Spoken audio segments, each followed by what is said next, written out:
came back. Oh, Hello. Welcome to the Xirtus.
Synctank.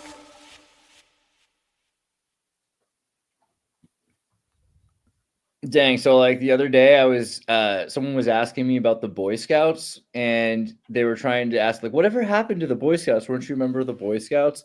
What was that like? Like did they ever hurt you? And it's like, no, it was great. And then they said, like, well, what was it about? I'm like, I'm trying to explain to them, well, like, and then as I'm trying to explain like what a scout is, I like pull up the page to explain, a scout is loyal, like honorable, and then all of a sudden I start I have a hard time like speaking, and my body starts to clamp up. I get verklempt, and I'm like, oh, just 1 second. And I'm like, this is ridiculous. I'm going to start crying right here in the middle of a restaurant in public about the Boy Scouts. And I don't know if that's really what's wrong with me right now. You know what I mean? And I think it was that there's just so many emotions going on, and there's just so much that's changing in the world that I kind of like was starting to lose it a little bit. And so I had to watch Hachiko about that dog that like his master dies and cry for a while. And I think I'm okay now. Basically. Is it that the Boy Scouts are like the precursor to joining the military and the honor, the code of honor that do you feel like that's been smashed? Freemasonry too. I think fraternal, it seems like it's conditioning for fraternity. It has to have been made by Masons, right? I mean, if you go all right, I'll take that. Yeah. Andreas, you think Camp Cutter, right? Like we used to throw parties at the old Boy Scout camp, and they hadn't changed like the main lodge, checkered floor. Okay, yeah, like it's a very Masonic. Did you ever do it? It's totally. There's the East and the West, and there's the ward and the lodge master. Yeah, it's a free Masonic ritual. I'm not pretending it's not, but I think that it's different than. I agree with whoever's saying it's not just about the military, because Ian, yeah, sure, I think Freemasons and the military were pretty close together at one point, but there's a super big difference about being prepared and ready to be part of the militia than there is about like going into the military. But this is about building, because what's the thing? This is the point, I think, and I'm sorry, I'm just going to go up for just a second. It's that when you look at Freemasonry, you're builders, right? That's really the point. You could be like, oh, they're into all this esoteric stuff. A lot of Freemasons are just into the building. Like they might attend the lodge meetings because they're supposed to or whatever, but like they're very focused on building. The Boy Scout thing is, can you survive? Can you exist? Should you not have the building? It's like, okay, suppose you don't have this. Now, can you be okay? Like, it's like, and that makes sense. Precursor. That's the thing. It's like, it's colonialism. It's America. So you have to imagine wherever you go in the world, if you're a scout, you're ready to do whatever you need to do in that situation. So it's not that you necessarily have your scout master with you, or you don't have a general or a captain with you, but you know how to make a fire. You know how to make a tent. You know how to take care of people. You know how to find someone if you're lost. You know how to help someone who's lost find their family or their group, whatever. And I think that was the thing that they took away from so many people, because as a kid, you know, you would do these merit badges and learn how to help people. And eventually, like, they kind of destroyed scouts. Like but after I left, I started hearing like it was more and more woke, right? There's trans ideology and all this stuff. And then eventually they went bankrupt because of all this molestation lawsuits. And I was like, I've never been molested in scouts. I never knew anyone who was. Although I'm you sure might I believe have it a happened. repressed memory of that owl, you know, like, what is his name? The one who's like, give a hoot, don't pollute, or whatever, you know? Right, Mr. Yeah. I was in the Cub Scouts in the 80s. I was in the Cub Scouts for like 3 years, and I noticed one of the den mothers was one of the other Cub Scouts moms, and that guy would get promoted. And the just disgust of hierarchy, like no matter how hard I would try or how much energy, he got elevated. Yeah, nepotism. And I was really disenfranchised by the movement at that point. I think one of the reasons I like the Mormons even has to do with scouts, because when I first was a Boy Scout, you know, you're like, okay, here's a book. You want to learn how to do a merit badge, go do it on your own. Except for the Mormons. The Mormons were like, okay, well, it's Sunday now. Monday, Jeff's going to bring his van to the church. Everyone show up there, and we're going to learn how to get the mechanic badge. And then Tuesday, Clifford's going to have like kite training, your kite badge. Wednesday, you know, Steve is going to teach us all about radios, you know, and by the end of a month, you'd get like 30, 40 merit badges just because everyone did, because they all were doing it together as a group, and you were just hustling through it so much faster than if you were on your own. And I don't know, I feel like they took that away from everybody. Like, you see Mormon kids today, they don't have the Boy Scouts anymore. They left it once they got, you know, woke and everything else. And there's a complete different quality to American boys than there was then. I think that's a big thing that people say when they're talking about, hey, we need to return to America, return to like legacy or tradition. They're talking about what it was like before kids spent all day on the internet alone, playing Counter-Strike. You know, we used to actually learn stuff. Yeah, like pre-Fortnite America was Boy Scout America. Pre-Fortnite America. But they're no longer teaching kids to build. The kids have the ability to build on their own. Hey, wasn't the last Boy Scout with Bruce Willis, and wasn't Bruce Willis in Moonrise Kingdom? I'm sorry, it's just two Boy Scout related things. Was Bruce Willis? I remember Bill Murray was in Moonrise Kingdom. Yeah, so is Bruce Willis. Yeah, he's the cop. Bruce Willis is a thing. I've been thinking a lot about him now, especially who was that put up all of the. Oh, I think that was Alex, wasn't it? Fulton was like, how much he did right before he was not able to do anymore. Bruce Willis was in everything. Yeah, he did like a dozen movies, but like it's so sad watching his last few movies, because you can tell he doesn't really know what's going on. I feel like they should just like they should still give him a part, like just being how he is, and Michael J. Fox too, and just like Michael J. Fox and Bruce Willis and they're like playing themselves, like how they are, like they have. Yeah, I mean, in the movie, it's like Michael J. Fox has Parkinson's, and you know, Bruce Willis, he's got dementia, and it's just like, this is what's happening. I don't know. Sorry, maybe not. Bruce Willis and Michael J. Fox. What do you guys think about neurogenesis stimulated by psilocybin? Yeah, I think it's hugely important. I think it's hugely important. I think there's a few other substances or tryptamines that are really great for this as well. I think obviously the psilocybin has a lot of value, especially in conjunction with turkey tail. And there's been evidence like oyster mushrooms and turkey tail do all sorts of other benefits too. Shrink a tumor. Tryptamines are really underrated. And so they've done studies on 2-5-dimethoxy-4-chlorophenolphalamin, the DOC, where they've given it to dementia and Alzheimer's patients as well. And it seems to do a lot to like decalcify and re-establish the hormone production of tryptamine. Because a big part of so at least with Bruce Willis, what they're saying is he's producing enough of these hormones. In fact, he's producing more than a lot of people are. They're just not latching on anymore, which is why the brain's producing more of them, but they're not actually getting through, which can make you even more like almost like more delirious, because you're getting psychedelic almost experiences from the lack of receptivity. So it's like a clog. Like essentially like burnt out. Yeah. Why do they call them tryptamines? Like trip has sort of a negative connotation, falling down, stumbling, but it also has like you're going on a trip, like a journey. But where does that term if you know? I don't actually. I mean, it's spelled differently. I know that tryptamine is spelled TRY. TRY. Yeah, but I mean, it'd be worth looking up. Let me just pull up etymology.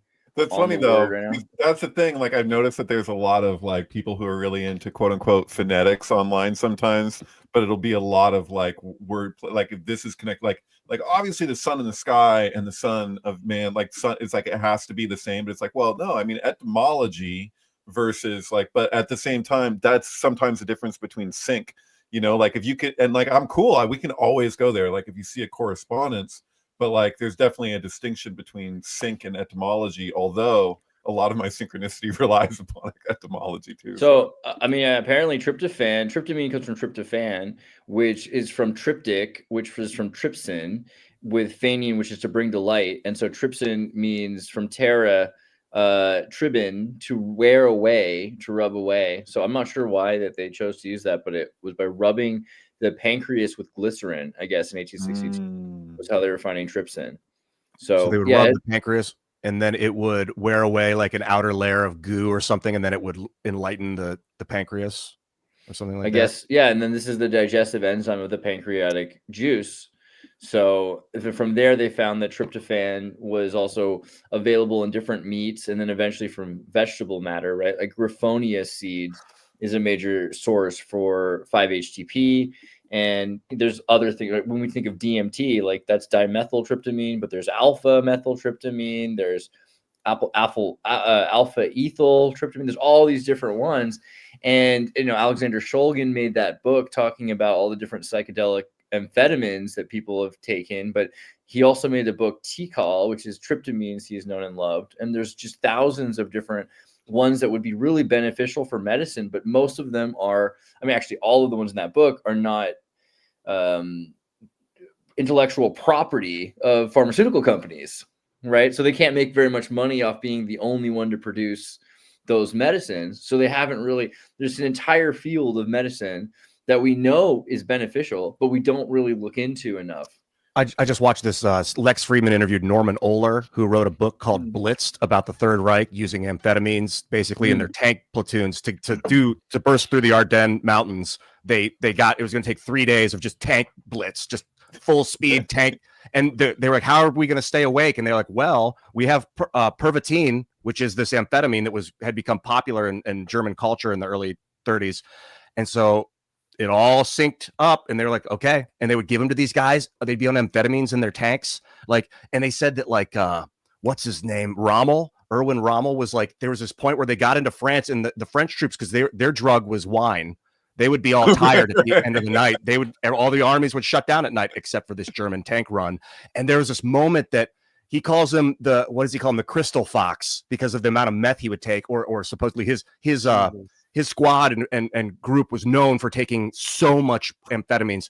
And there was this moment where they were just literally driving over people in France on their way. And he said, this is like the first real Nazi war crime. And that he was like up standing at the top of the tank, like looking around at it, just taking it all in. That's as like a great. And so then they went on to talk about ibogaine and how, like, when Homo erectus, Norman Ohler goes so deep on the history and connection between psychedelics or just substances in the human evolution, that the Homo erectus at one point 200,000 years ago became Homo sapien somewhere in like South Africa, where the ibogaine plant grows, and the elephants would be eating the iboga plant. Iboga plant is what it's called. The ibogaine is the extracted chemical. Sure. And then humans at some point, Homo erectus, all of a sudden, right there where the ibogaine was and the iboga, became Homo sapient. I've never taken it. I've never even seen it in person. I hear it destroys addiction. It rewires better than like anything on planet Earth. Yeah, I have some friends who have taken it. One in particular, the way she described it, she said it felt that she was like defragged. Like she felt like it was going through and scanning her whole body and finding anything that like was out of balance or didn't belong. It was like really intense experience. But yeah, no, that's the thing. But the thing is that there's a skewed kind of statistic there. There's a problem because a lot of the people who are curing themselves, like if you had like a heroin addiction and then you go to Mexico to do ibogaine, and the rate of people who are already like their immune response, like their system is so debilitated by the time, because it's often a last resort. So like it, so in other words, a lot of people take ibogaine. I don't know what the actual percentage is, but people just die in front of each. Like people will be in a group, and then they'll just like a couple of people in the group just died. Like, and they, you know, like they're like, oh shit. Well, I guess the ibogaine is no, but these are people with already like they're already not okay. Like their body, so they're looking to True. it to be their hope, you know.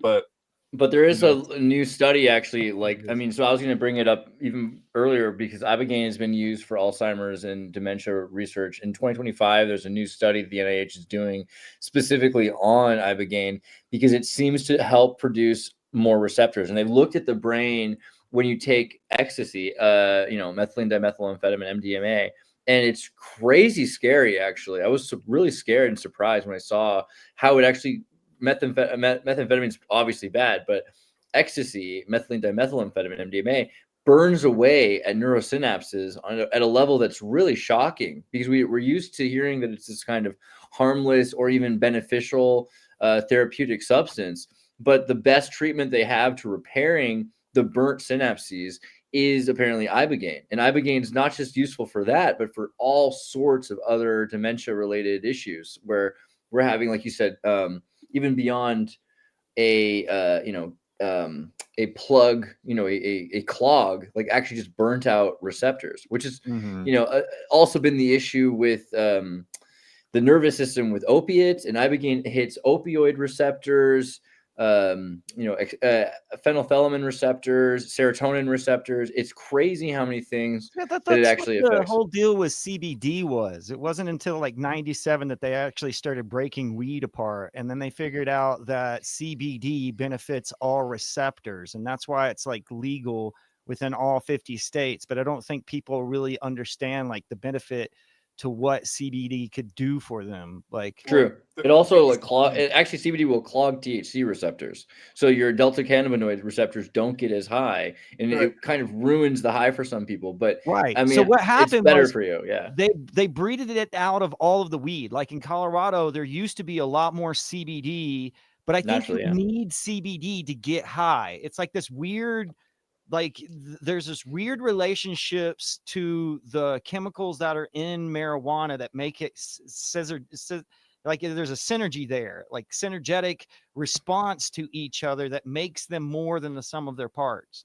And you need to understand that, because what happened with them just overdoing the THC percentages and all of the weed is like, you don't have the same high by the end of the bag because you're like, your receptors are like stressed out. So you need a little bit of CBD inside of the like weed to actually get high, instead of what they've done is like raised everybody's tolerance and you're not getting as high as you were because they took all the CBD out. A metaphor of that would be like, that I'm thinking about is, if you eat a lot, you need to work out to burn that off, but eating a lot makes you tired. So like the working out is the CBD part of the equation. And if you remove that, it would probably be good to take CBD every morning and then later on smoke your weed. And then you'll be like, oh shit, that was like a better, because I did run this experiment just to find out, because I found out like the endocannabinoid system is really like something that is inherent in our bodies. We have more like receptors that respond to THC than any other receptors in the body. So there's something that's like really important about like weed. But it wasn't, like I said, we were restricted from even experimenting with it until 1997. That's why you get like GHB, or, you know, there's all these different like GCB. There's all these different cannabinoids that they've discovered that we didn't have before because they weren't studying it back then. Is GHB a cannabinoid? What's that? Is GHB a cannabinoid? No, okay. No, not GHB. There's like a bunch of them. They're all very close in like the letters they use. It's like CBD and GBC and GPC and GHC, and they've separated them now to where you can get them all separated. So you can go into like a dispensary and get some of the different versions of the cannabinoids that are better for focus or better for like memory. Because that's basically what happened was like they've taken weed apart until its component, and it really is more powerful when you use it all together. Who's that MDMA guru with his wife? Was you know who I'm talking Alexander about? Shulgin, or are you talking Yeah, about? so I shouted at that guy. I Myself. think I said it here before, but yeah, I was at Entheon Village at Burning Man one year, and he was giving a talk, and it came time for like questions and answers, and some guy just like asked him like in the most respectful way about serotonin damaging serotonin receptor sites. Yeah, that guy, and he was there with his wife too, and they're sitting there, and the guy asked him about serotonin receptor sites, and he was like just very inquisitive, not accusatory or anything, and he said that he didn't hear the question, and then the guy went to repeat it, and then he was like, and then he ignored him, and then he basically was like, next question please. Like he totally heard the question, he heard every other question, and so I got so freaking annoyed that I stood up, and I was just like, I don't remember exactly what I said, but I said something along the lines like, this is horse shit. Like, you heard the fucking question, and then I just walked out, and like there's a lot of people there watching that guy. He's like, but I still don't have a complete answer for that. They're just asking about does MDMA damage serotonin receptor sites, and if so, are there ways to rebuild them? I saw a scientific study that was arguing, I guess, because there's people with ayahuasca that will. They're from a young age they're doing ayahuasca, like there's like a whole tradition around it, and there's people that have a very restrictive lifestyle, so they're basically they had a control group that just exists relatively, because there's a lot of people who just live a regular lifestyle, they eat whatever, they do whatever, and they've done ayahuasca, so they were able to look at like both different groups and compare them. And I guess there's an argument that ayahuasca is one of the only known things that they've apparently proven that it can help rebuild serotonin receptor sites, something And that they ibogaine thought as well. ibogaine as well. This is a great example. Serotonin control 2 weeks after ecstasy and 7 years after ecstasy, it still hasn't fully returned 7 years later. And there's been a number of studies showing, like, for years, really, that it takes years to grow back any amount of serotonin receptivity. It's really, really crazy. I was actually shocked how damaging. MDMA damages the dendrites or something. That's kind of the it's really weirdly scary. There's an argument that these people who have been doing ayahuasca like for years, and they have kind of these certain restrictions, these certain disciplines, that they actually have more receptor sites themselves, not just like they're stronger, they're better, like they literally have more sites. So that's like, I don't know. That makes sense with evolution of human consuming chemicals, and just our brains are growing bigger and bigger. It's actually the brain looks like it's twisting open like this. You can see that crack down the middle, like it's growing. It's like writing on itself, all this like code in the shape of like lines, and then it's just twisting open, and it's growing more brain matter. Totally. I can't help but like interpret. I go back to Zohar again, especially when I have you on, Ian, because it gets fun. But there's like I can't help but like interpret this kind of like this prophetic thing about there's something evolutionary like taking place. Like the way when you look at the brain, the way that there's literally like there's a divide. It meets at the corpus callosum, but there's literally like a gap in the brain of right and left. And so there's like an argument that like ultimately like the mutation could be one of that this thing that's divided actually becomes one. It's very Dark Crystal if you think about it, but like I'm like, is it literally what's happening? Like, I don't know. Is the corpus callosum spiraling up and then twisting open? Is there like any kind of spiral to the It's the point is connection? That there's two medial glands within the brain, right? And that's the pineal and the pituitary, which is very popularized to treat as like a kind of a spirituality related organ. But the corpus callosum is at the base, and it's where these two hemispheres actually meet in a way. But it's incredible that you can, like, if you take a physical brain, you just literally like pull it apart, like you can see that there's just like this it all has to do with the glands. Like I figure my whole thesis, I guess, is that every like true superpower comes from your glands, whether that be, becoming giantism is controlled by the glands. There's all of these things that people are benefited by, like adrenaline and things of that nature that come from the endocrine system. And that's all surrounded by the glands. I've been thinking about the spirits and how prayer can work. Like Well, lately I've been thinking our bodies are the character in the video game, the avatar in the video game, and the spirits are playing the game. And when you see them with like a DMT experience, it's like you're playing a video game and the character turns and looks at you and is like, what the fuck? And sees you playing the game. And you're like, oh, you can see me? And bro, you can see me? Yeah. And the spirits will be like, you can fucking see me right now. Holy shit, he can see us. That's what they were saying to me anyway. They were like, though, like, if you ever had salvia or whatever it is, like, there's some trips that you'll experience where people are like, oh, he's finally found us. That happens a lot in like DMT. You found the elves, the clockwork elves. Yeah, the clockwork elves are like, we were wondering what's going to take you so long, bro. And when you pray, like to pray to God or to spirit, whatever, to heal someone, for instance, I feel like the spirits then are activating the 3 key, like they're activating your regeneration skill. They literally, maybe it's glandular, because I'm like, how are the spirits interfering with our body's behavior? Like, what's causing it? You know, I don't know if people have totally identified how like placebo in the body, believing that you're going to get healthy makes you healthy, that kind of thing. Mm-hmm. But if there's actually because the way I think of spirits is when you see light refracting off of plasma. When light hits a cloud of plasma, it refracts off the middle of it in the plasmon, in the surface plasmon, and it transmits some sort of information to the plasma, the light, and then it causes a red shift or a blue shift, like the wavelength gets longer or shorter.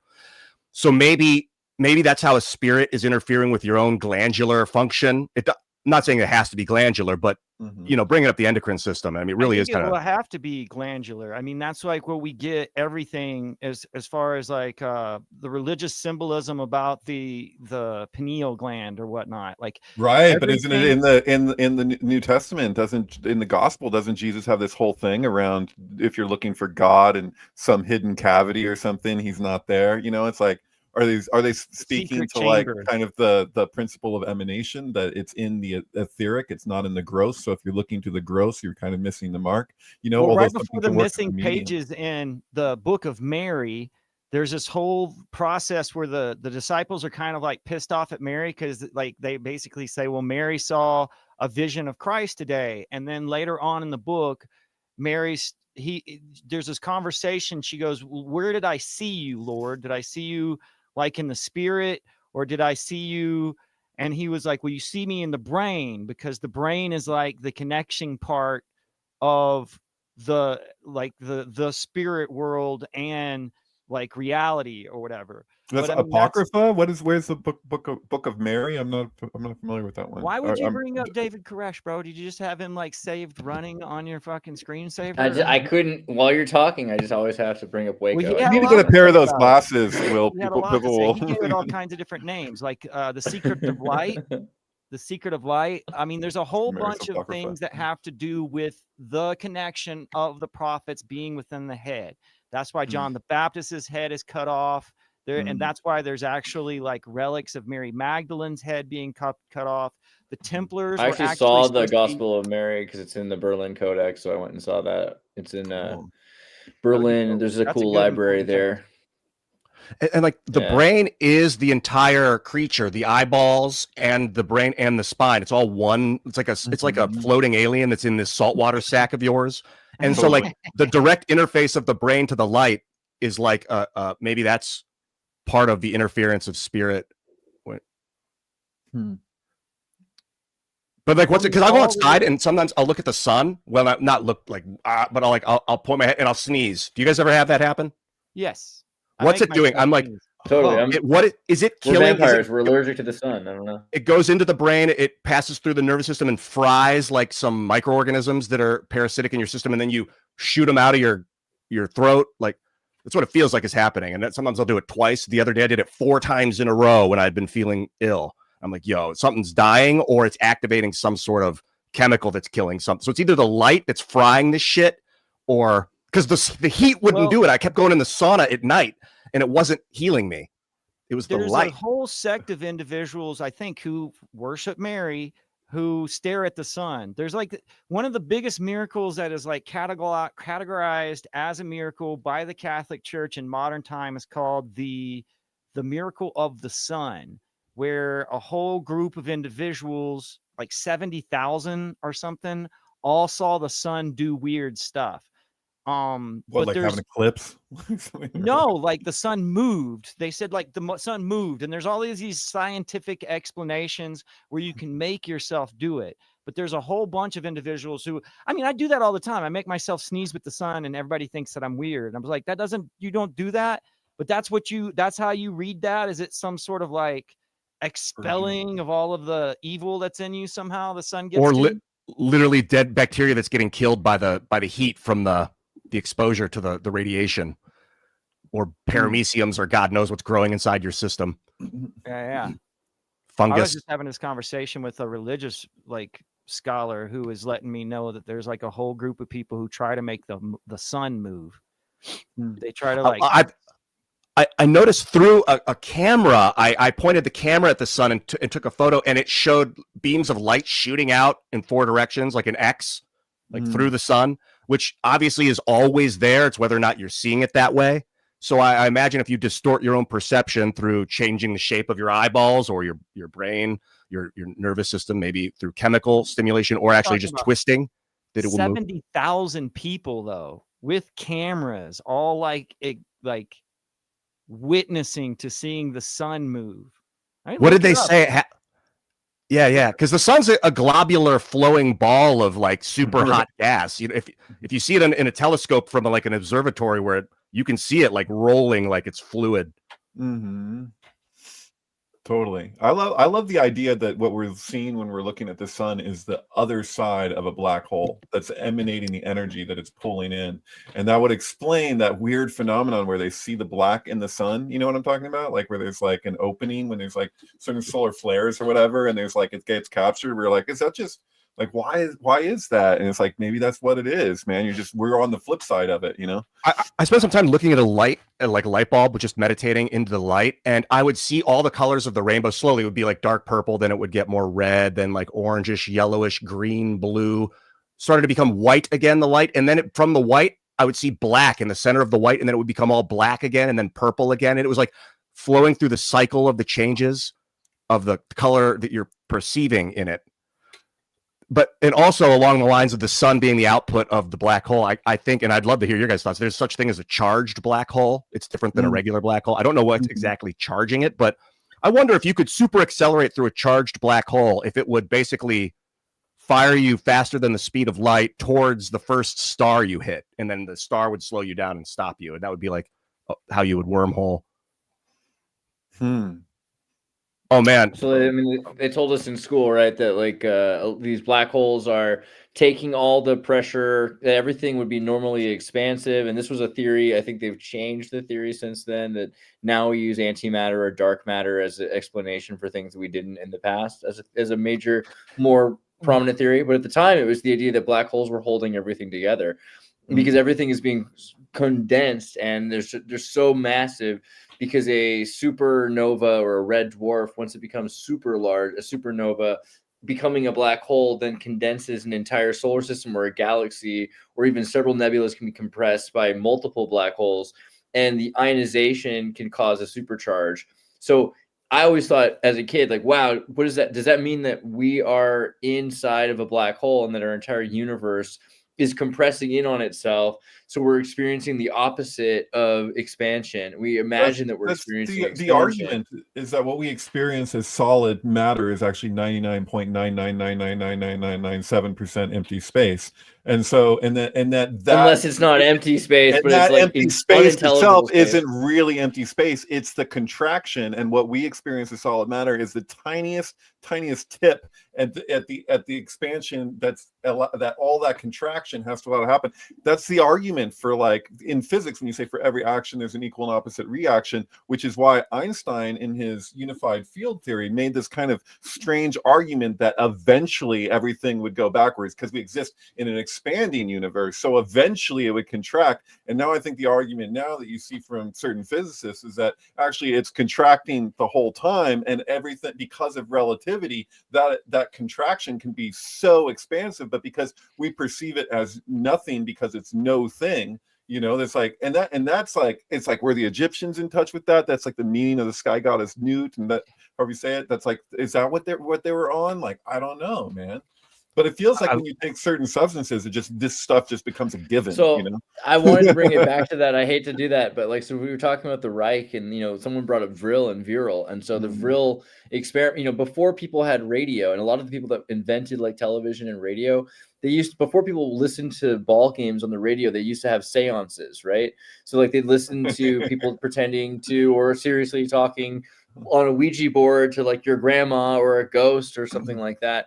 And a lot of the people said, well, maybe we'll make a machine that can pick up the perturbation of these radio waves, or maybe we'll take certain crystals, and those crystals will help our blood attach like antennae to those frequencies. And this is something that people have talked about a lot with crystal methamphetamine.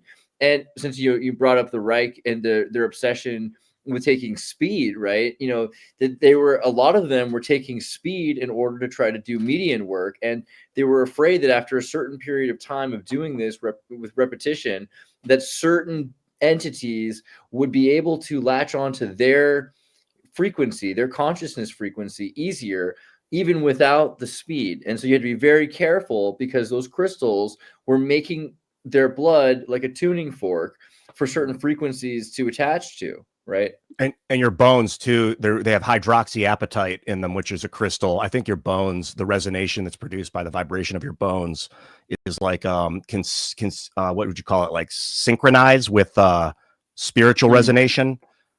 I did this thing where I was meditating on my roof in like 2011 out into open space, and I dropped my magnetic field. Perceptually, I let go of my dampening field, my protective outsource, and sensed a wolf man from the distant galaxy somewhere that recognized me and was like, now I know where you are. And I just sensed hunger from this thing. Yeah. And I was like, another creature on another planet. It got a hold of the psychedelics, but it was a wolf creature, and it developed consciousness perhaps. Or maybe I'm all making it all up, but it wasn't like I wanted to think. I mean, or is that just like, that's literally altered states, right? That's kind of the whole point of Dr. Jessup and altered states. This is the thing about dream hallucinations, right? Is that your mind is giving articulation to something that's so energetic that can't really be like, it's like it gives its closest association as like an output to illustrate for you to process what it is. But like energetically, that is its own thing. You know what I mean? It's just like what your mind happens to be using to it as its only means to like communicate to you what it is that's being, recognized or whatever. But like I always have that sense when I wake up, and then there's the dream that I can recall, which like as I'm dreaming, am I even like, I don't have the same relationship to it.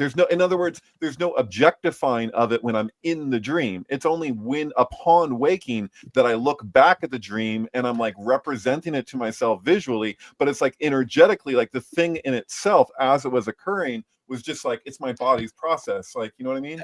Yep. Last night I had a dream that these 3 blackbirds befriended my friends and I on the front porch of the house I grew up in, and they would I was petting them and scratching there's like kind of scratching them through their feathers real lightly, and they loved it.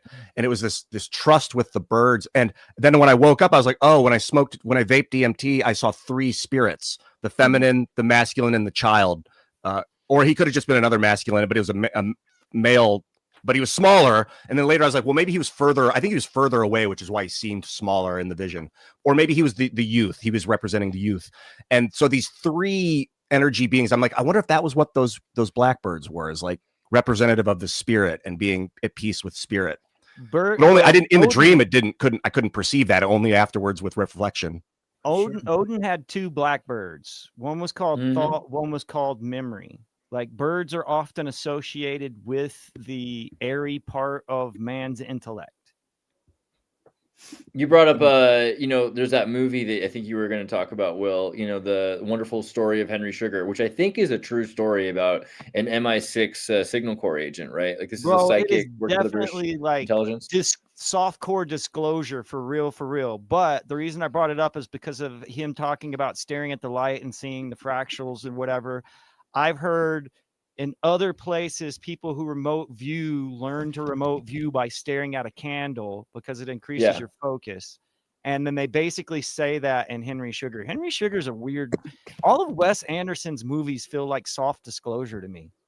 Well, it's also a book, right? This is a Roald Dahl book. And I remember as a kid, this Yes. was actually a pretty important short story. But as far as Roald Dahl goes, he was part of the Signal Corps, and he was involved with, a number of remote viewers for the British intelligence. He also wrote who Witches. he was good and friends with? Ian Tell Fleming. me. Oh, yeah, of course. Well, that makes absolute sense. Yeah, I highly recommend the Drunk History on Roald Dahl. It's pretty good. Yeah, Ian Fleming wrote Chitty Chitty Bang Bang. He's of course the guy who's most known for James Bond, but he also wrote Chitty Chitty Bang Bang in a sort of like weird competition with Roald Dahl. And his brother Peter Fleming was one of the first to write about Tartary. He had that like News from Tartary book that he put out. What's the difference, in your opinion, guys? The difference between remote viewing and imagination? So remote viewing is where you can actually see that something that we're all in our shared reality. The government will pay people, right? Like, if you've seen The Men Who Stare at Goats, have you seen that movie? I haven't seen it, but I know of it. Yeah, so it's a true story based on a journalist this journalist became very famous because he wrote this whole thing after talking to government psychological that's operative not John agents. Ronson. That's who John Ronson's referencing, right? Well, the actual writer was famous because he was the one to disclose that they were forcing people to listen to Barney.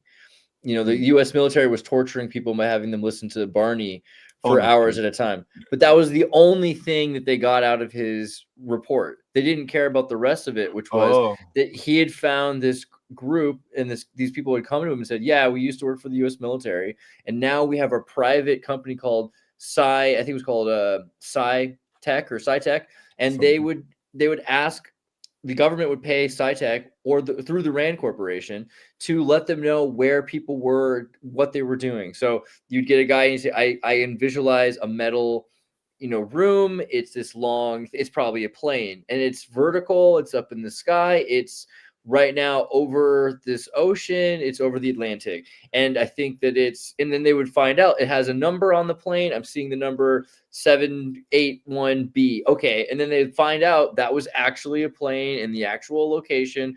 And they were able to, using psychic awareness, remote view things and know exactly where these people were before they had access to technology that could corroborate that very easily, before you had a cell phone to tell you that. So like they say manifestation, like sometimes I'll visualize someone is in a very good mood, and it's someone that I've seen is in a lot of stress. And then when I see them, they are in a good mood. They become maybe instantly when they see me because I expect them to be. But what am I remote viewing the future or a potential future? You can be.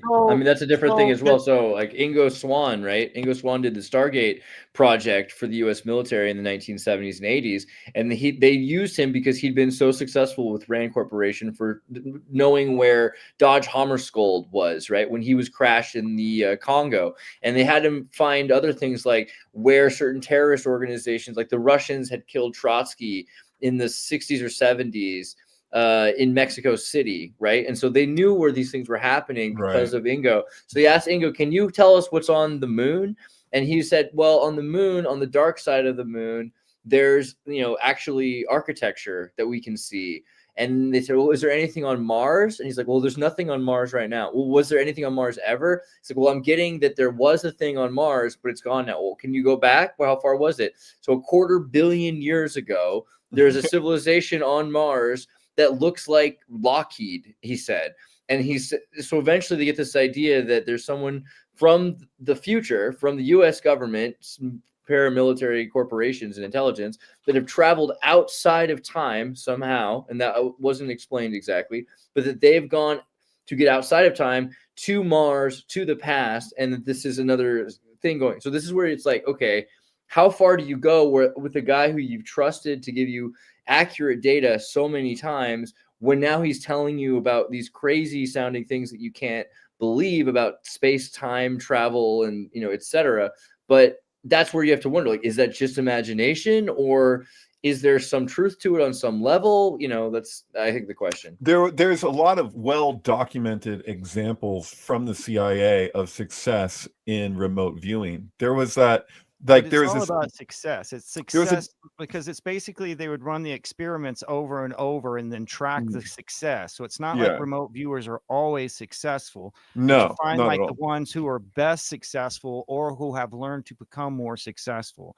And then there's individuals like Joseph McMoneagle who have written books and have tried to explain it. McMoneagle's kind of important because his wife was at one time part of the like Monroe Institute. In fact, I think it might be Monroe's daughter.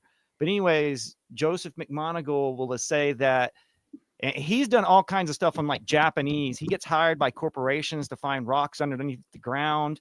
And he's also like solved crimes on Japanese television shows. He has a high success rate, and he basically says you can't remote view anything or gain that knowledge. But I could be wrong on this, but he says it has something to do with time. Like you know it in the future. That's why you can remote view it in the past. Right, something like that. Yeah, but time and space, right? But that's the thing is that there was a database of all of these undisclosed documents for the public that had technically been, there had been a FOIA request and they were allowed, but the only way that people could see them for years and years was if they went to a specific library, to a specific computer, made an appointment, and then they get like an hour with that computer. But it's like so much, it would take so many years to go through. And so there's this huge demand that this stuff just be made public on the internet. They're like, we live in an internet age, like just release it. And so when it was finally released, there's all these people who for years had thought that this was going to be the big whistleblowing thing on UFO stuff. And then they found that the only real standout thing that was like, oh shit, this is crazy, what wasn't so much about UFOs, or at least nothing new about UFOs. It was about remote viewing. And so, but yeah, somebody said in the comments, and I agree with them, that they're not going to tell you as much about their failures, but they will tell you about their successes. And Will, you're right. That's imagination, my guys. I think imagination is like believing that, like, 9/11 was, a bunch of like fundamentalist religious fanatics or something. That's imagination. This is real, what we're talking about. What would you call like the distortion between an accurate remote view and like you get it, but it's clouded. You ate too much cholesterol yesterday or whatever, so you see it in a warped fashion. Is that imagination? I think that you augment. So like Jesus said, the kingdom of heaven is like a mustard seed, right? And so Carl Jung will talk about man and his symbols. And I think that most of the experiences you're having with Enochian symbology are your experiences meta-tagging some primordial non-Platonic concept. So we don't have straight lines in real life, but you might think of something that reminds you of a straight line, like a ruler, right? And so there might be things that are these primordial principles that you don't actually have the ability to understand perfectly, but you can use things that in your mind relate to it. So for instance, the guy said, I am imagining, I'm viewing a metal, ovular room, because he doesn't understand yet that it's a plane or something. I think that's the level where often you can get really close. You can start to see things that are the exact symbols and everything else, but you might be confused and say, okay, well, I'm seeing a blonde man, and not say I'm seeing Ian Crossland. Or I might know that it's Ian Crossland without being able to see that Ian Crossland's hair is like this or his face is like this.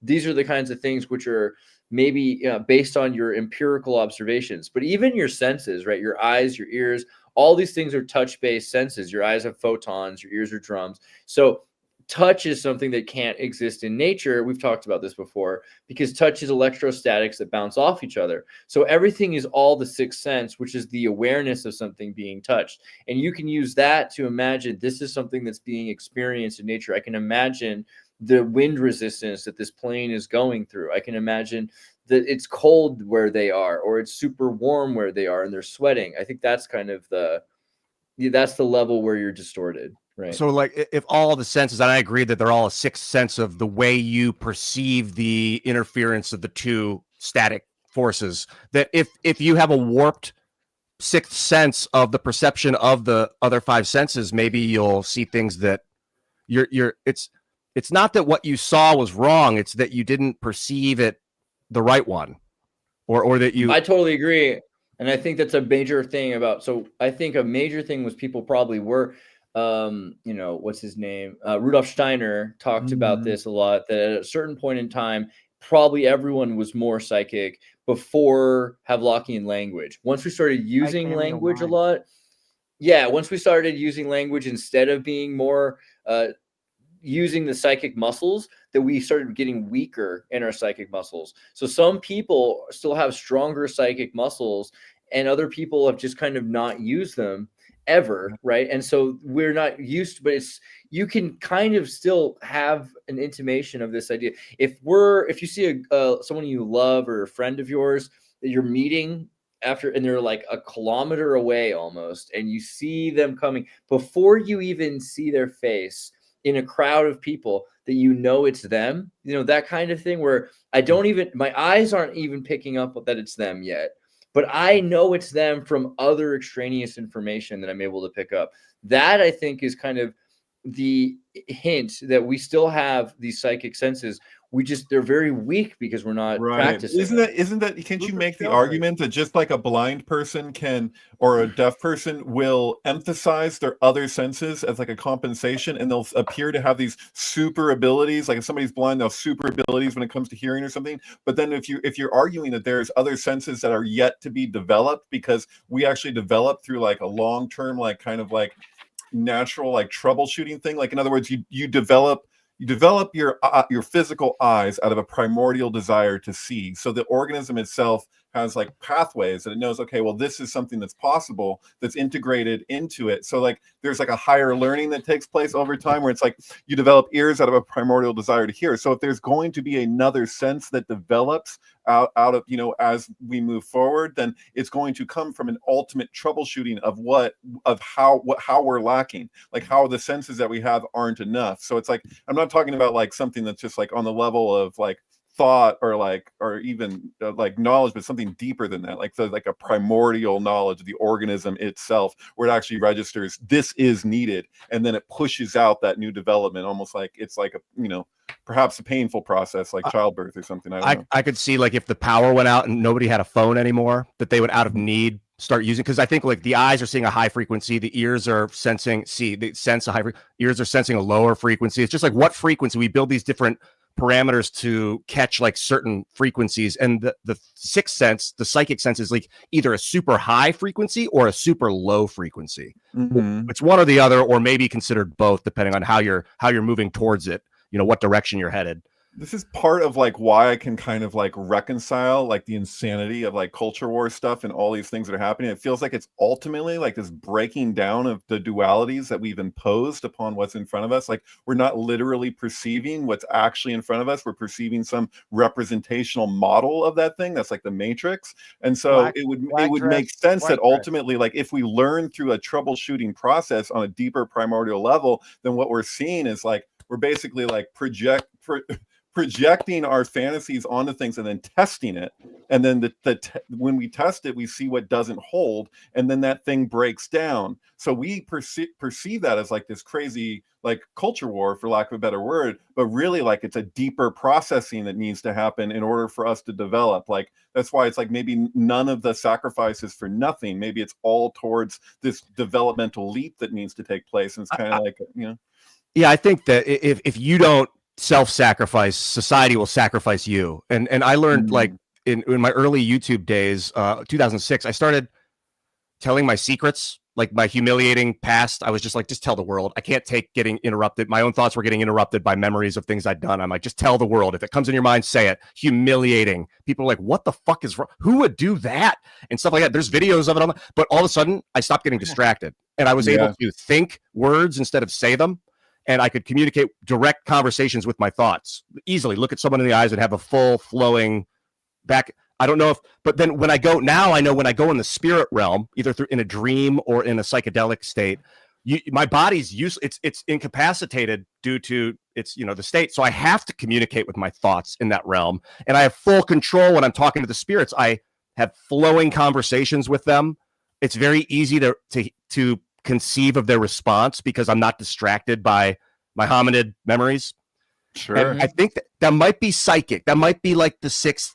I was able to get rid of the cloud, or push, you know, pierce through it.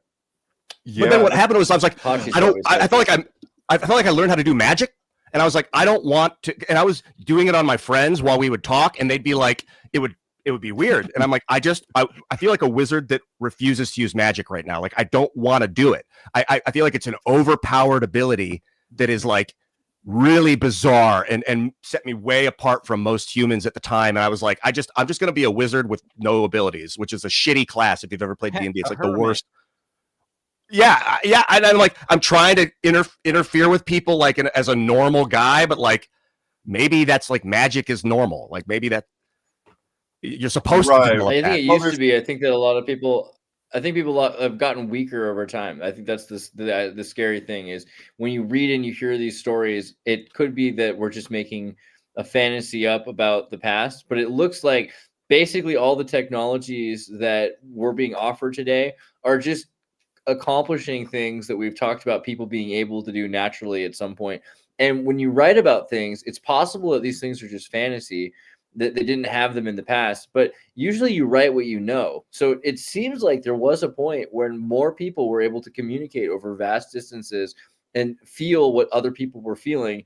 And we have this still. I have moments where I'm thinking about someone I haven't thought about in years. They call me the next day, or I'm worried about something and then something crazy happens the next day, or immediately, right? Like I'm having a bad stomach attack and I go to the hospital because I think my appendix is bursting.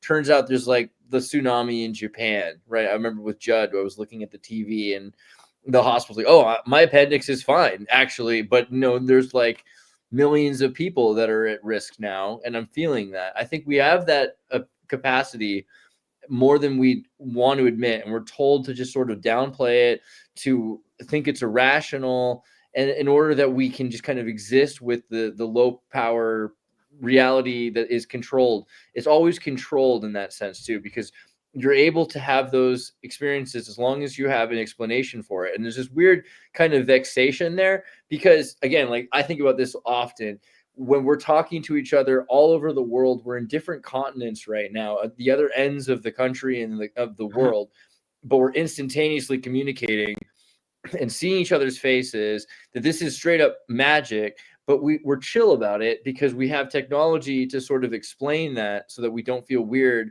about the fact that we're literally committing magic right now. And so much of what technology does is just downplay the glamour of this experience that we're having in this psychic capacity that we have now. It's like the logos. Oh, sorry. What was that, David? No. This is, logos. Yeah. Continue. It's like having experiences outside of logos makes people be like, hold on a second. And technology is the logo. Like it's the manifestation of logos.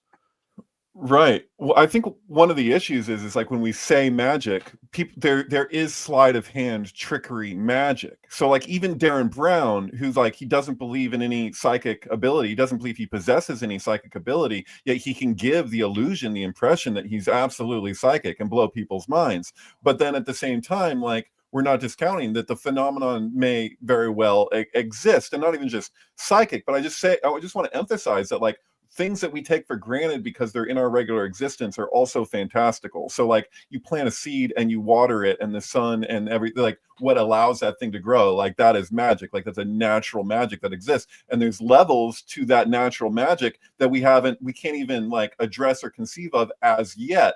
And then at the same time, there's so much trickery. So the trickery kind of like works as a shell around like a deeper process that might be taking place, but it can, people can come up against that shell and then dismiss the deeper magic that's taking place in the midst of that. I feel like illusion magic is what it's called, like in Dungeons and Dragons. It's a type of magic. It's called illusion magic. Illusionists will do that. But then like magic, I imagine, is derived from imagine, M-A-G. There's that prefix again, magic, from magnets, from Magnos, the guy who found it. But imagine, M-A-G, it's like your ability to align with the magnetic forces of the universe. And that's like, I think all forces probably are magnetic. I did a show with Wei-Ping Yu from the NASA. He works with NASA and has the theory of the universe. It's YU.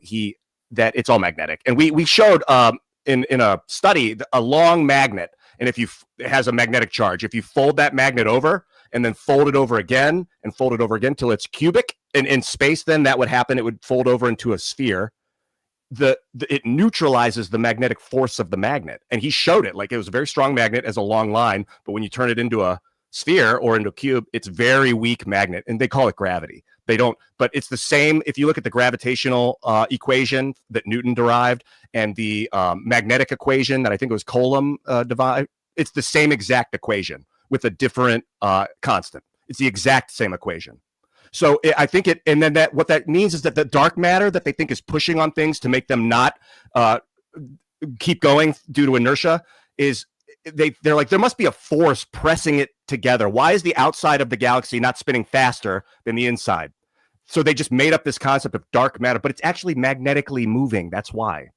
Oh, for real. Yeah. And so you have space-time torque, and then you have a galactic halo, right? So like when you actually look at a galaxy and we see the central disk, and when people visualize a galaxy, that's usually the go-to image, right? Is these arms of light of these clusters of stars that are all going up on this disk, but the disk actually spreads out into a sphere.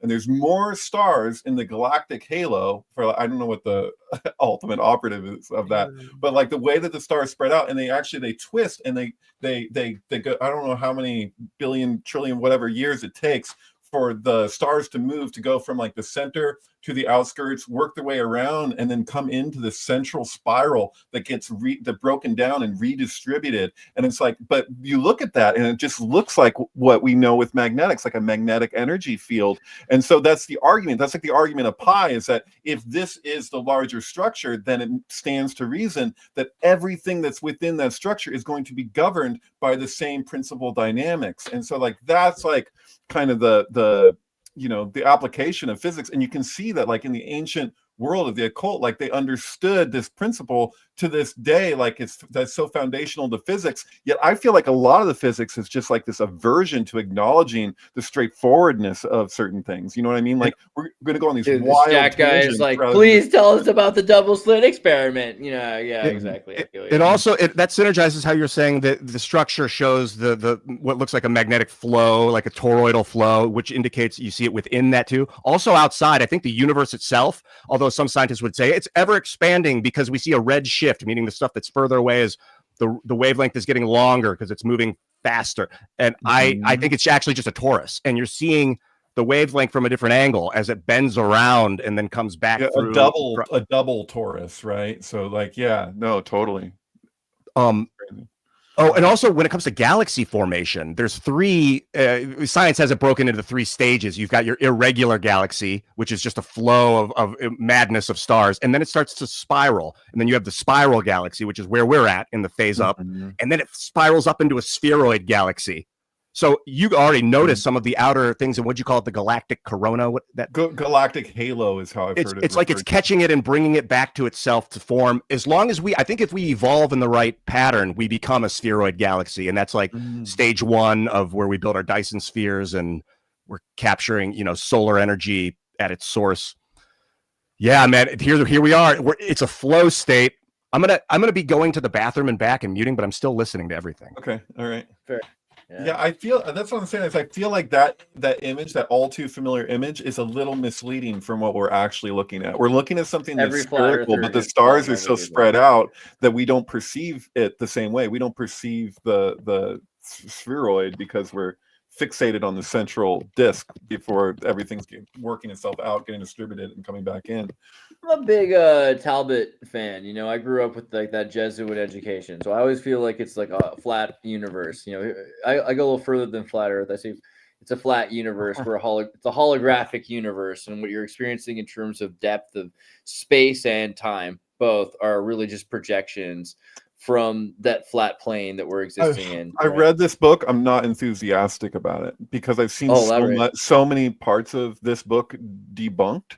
That like like a lot of stories and anecdotes. Even when we had David Icke as a guest, like it was the example that he took from this book, where somebody's holding, I don't know what it was, like a watch or a pendant behind somebody, and they're able to be like, that story has since been debunked. But I will say that David Bohm's contribution to that book, I do not believe has been debunked, and I think it's absolutely valid, and he's a legit physicist, but they took his name and kind of attached it like to kind of give it this authority, you know. Yeah. You said, David, about the spheric nature of our galaxy, but we're so close to the center that we only see the spiral. This is interesting because it aligns with the way stars will supernova and then collapse and become a white dwarf. So maybe the galaxies that we see that we call spheroid are actually white dwarf. They've already crunched back in together, and that no matter if you're super close up on our galaxy, it's going to seem irregular. It's going to seem like a maddening array of stars. But then you zoom out and you see the spheric nature of the center. Then you zoom out even further and you see that's already a sphere. It's just a big sphere, and maybe it's like shrinking over time. Maybe it's like collapsing on itself, coming together. Perhaps. Yeah. People are like theoretical physicists, but I think the thing when you say theoretical anything is like, how real is anything at this point? How much do you really trust in linear time, or in, you know, the separation of individuals, or the coherency of yourself? Like all of these things, the idea of the self is a theory, even that there's just one you, and that you're not like mostly gut fauna, or that I feel like a lot of physics has been bought like big pharma. Like it doesn't feel that dissimilar. Like there's a certain point where you can see like they're just about there, and then they're just like, okay, well, we're just going to go on some insane tangents and just like work around the central thing that we should be just going into. As soon as you write it down, it's like, now we have to believe it. Now we have to put that in a box. And like, that's not the way science works. It's always changing. Well, there's everyone's ego, and like their whole status is like attached to their contribution. And then there's like this chain that happens where it's like they're building off of somebody else's thoughts. So it's in the same way that you have like people standing on the shoulders of geniuses and you have progress occur that way. You also have people like standing on the shoulders of charlatans and perpetuating the bullshit, you know. I think one of the epic things that could happen to me in my life is if I win a Nobel Prize for a scientific discovery and then it becomes debunked later in my life. That would be awesome.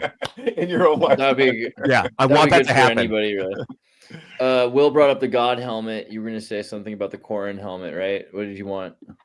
Oh, he was just thinking about everything you were talking about, everything being magnetic and stuff. We know that magnetic waves do affect the perceptions that people have when they wear the helmet, which is producing like a magnetic wave into the right part of their brain. But Perslinger, that guy in the background right there, who's now died, he got canceled in 2019 and I think killed himself. He was also, before he died, and I can't find anything on the web about it, but I remember seeing it on YouTube. He was running what was called a paradigm program, where they were using electromagnetics on people's heads and then making them play video games, and pairing people who were beginners with individuals who were like pros, and the individuals who were not, or who were not like skilled in the game, became better skilled by playing with those other people with the paradigms on their heads. And we're like non-verbally communicating. Yeah, they made a movie kind of about the God helmet, right? Which was with the guy from Morgan James Bond. Freeman's voice. No, Lawnmower Man, right? Isn't it Lawnmower Man basically about the God helmet? I mean, the guy. It is. It's about a guy who like puts him in a VR world. Right, but it's Montauk. I mean, we've been talking about Montauk the whole time. Like, we have. It's true. Yeah, no, I was thinking with Montauk is like, you know, those books, like the author like basically emphasizes like certain things in these books are true and ultimately for himself, I guess, verified.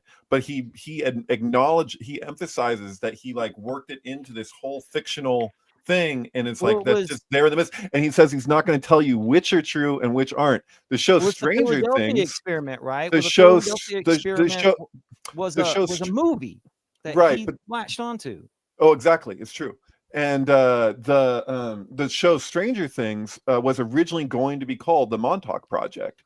And but the title Stranger Things is intentional, as if to say stranger things have happened. Like you're looking at something really strange, but they're like, no, literally there's things that are not only just stranger than this, but like they've happened, you know? So I don't even, I wonder about this how you're saying the guy puts on the helmet and then is able to make the noobs better at the game. There's this phenomenon called ephaptic coupling, which is worth pulling up and educating the world about, where a neuron within a magnetic field will cause another neuron within a local magnetic field to start to activate non-chemically. This is like, so the Earth's magnetic field may be the local magnetic field. The sun's magnetic field may be the local magnetic field, but the helmet maybe enhances this or replicates a magnetic field elsewhere that then causes either a sort of entanglement. I don't know if entanglement would be the right word. Coupling that would enhance the likelihood for the coupling of the neurons. Superimposition. Aphaptic coupling is blows my mind. I got to ask Will, dude. We used to play this video game in 1993 on the Tandy Sensation. It was epically difficult. Lawnmower Man. This is great. Aphaptic coupling is probably psychic communication. Most people just assume, I think in the past, they assumed that all neurons would activate chemically from an axon to a dendrite. But to see the Tandy Sensation, way to bring that back. Wow. That's great. Man, Elon Musk needs to get into this instead of paying people to play games for him. He needs to, enhance the ability through coupling. Yeah, totally. I want to ask Will, because I know you've got a bunch of stuff. I mean, I could go down this Tandy Sensation rabbit hole. This thing was rock star, dude. This was the internet. This is when they created multiplayer gaming for the first time ever in my life. You could play card games. It's almost gutturally. It's like impossible to explain to someone that didn't live in a world before the internet and then live in a world after the internet. The amount of connective things that happen. That's so rapid coupling right there. I wonder if it's mutation. Like, I'm wondering, are we mutating? Some people go like, no, evolution's different than mutation, and I'm not sure the specifics exactly. The argument is that if you're going to see any fundamental change occur, that it starts on the most etheric level. And then the last thing we see affected is the most dense. So like, even when I was talking about like the brain earlier having this divide that could actually be like, mended or whatever, like that the thing could become one, like the Xerxes and the whatever, like the dark crystal. But it's like you wouldn't see that happen except on the most etheric plane. Like you wouldn't see it at all, actually, because until it was, and at that point it would have such a momentum behind it that the physicality would be so much further down the line. They'd be like, this is happening already. Like there's no, adapted mutations different than evolution, because some mutations will not be reproduced. So when mutations are reproduced, whether it's because they're valuable or not, then you can call that evolution, I think. Right. But if you look at it, what happens a lot is there'll be super wild mutations that don't always get reproduced. And so we're living in a zeitgeist of hipsters that don't reproduce. And I don't just mean that about your average hipster, but that there's technologies that we live through which that don't exist anymore. Already, the dial-up modem generation and the way things used to be in the 90s, there were a lot of things there that were really cool and interesting mutations, but they weren't picked up. And, you're going to see right now the Amish, there's that interview with this Amish kid, and he was saying how they all use Snapchat and they have phones, right? So it's 40 or some odd years after computers. They didn't have a Tandy, they didn't have a Mac, they didn't have Windows, they didn't have any of that stuff. But at a certain point, they got an Android Linux-based phone that uses Snapchat that erases their messages. So they're able to use, so certain things are picked up, certain mutations are picked up, certain mutations are reproduced. But the majority of the craziest stuff actually we live with that, and it falls by the wayside. That's the main difference. You don't know in the long run what actually will hold. So when that three-eyed fish shows up, you're like, well, that's an anomaly, and then the three-eyed fish is gone. But it could be 1,000 years from now, all the fish have three eyes. You don't know. You can't back up to have a large enough perspective to know what the ultimate thing will be. When you mentioned reproduction, I think people generally think that means having babies, but I think what we're doing right now is reproducing this conversation by recording it and establishing it online. So it's another way to reproduce mutation, like guarantee the reproduction of mutation is to record it and show. We're inseminating or something with meme. Let's put the meme in that word. Inseminating. Well, isn't it interesting that the recording is getting more and more etheric in a way? Like, in other words, like when we recorded in the past, like people would write text, like we're talking about scripture or something. It's like you're talking about like some ancient artifact that you're like, look, they recorded something, but then you're like, and then the introduction of the photograph, like this is a physical thing. I hold this physical replication or reproduction, and then you're communicating on airways. Like it feels like something that's just going from dense to etheric, which is also happening at the same time with our currency. Like currency, you can go back and currency was always the most dense. You're like, you have gold or you have silver, you have whatever. And then it's like over time, it's like now it's paper and now it's just numbers on a screen. And now what is it? You know, it's like, it's just evaporating into nothing. So it's like, I just like I was saying, like the most profound changes physically start on the most etheric level and then they end on the most dense. You could say we actually, when it comes to our place of value and like our ability to record, it's doing the opposite. It's starting with the most dense and then going to the most etheric. Like, are they actually two sides of the same thing? Like, is that like a physics thing? Like, you know what I mean? Like, probably because it used to be, I would see the opposite direction that you're talking, that back in the day when our records were all with word, and that was like get ethereal in its distortive capacity, and then it got to writing and we were like, wow, now we have better records. And then it got to the point where they actually made like, I'm going to call it a record, the black circle thing that you put on the record player. They actually call it a record, like it's the same word. It got that dense that they're like, now we have a record. And now the internet though does seem ethereal though. It seems like it went super, super dense and then but maybe it's maybe it's densifying in a new way. I'm not sure. In a new way, maybe. Yeah. Totally. But I also agree with you that it's in both directions at once, because you know it's the capacity for this to all dissipate with like the power going down, and no hard record. Well, there's still hard on a hard drive, and if we etch it into glass and put it in orbit or stretch into DNA. This speaks to something, because when you were talking earlier about that transparency thing where you'd say something that most people would be like, why would you say that? That's like embarrassing or humiliating. It's an energetic thing that's taking place where you're putting something on the table, which is an external action. This is actually in the book of Thomas, like what you don't, let out will destroy you, but there's this principle there that you're like, if this is supposed to be what confessional is. Confession shouldn't just be you going into a little room and saying you're confessing to somebody who's probably masturbating on the other side of the wall. Like, it should just be like you just sharing with the world and just being open, because something energetically happens. Like, and you described that opens you up to something that you consider magical, but like, I mean, that there's always something to be said for total transparency. And I think that like the nature of like what government is, like it's like a externalization of like something that's like an internal thing too, like because we are self-governing, right? We govern our lives, and then there's like this government, and it's like we're never going to be.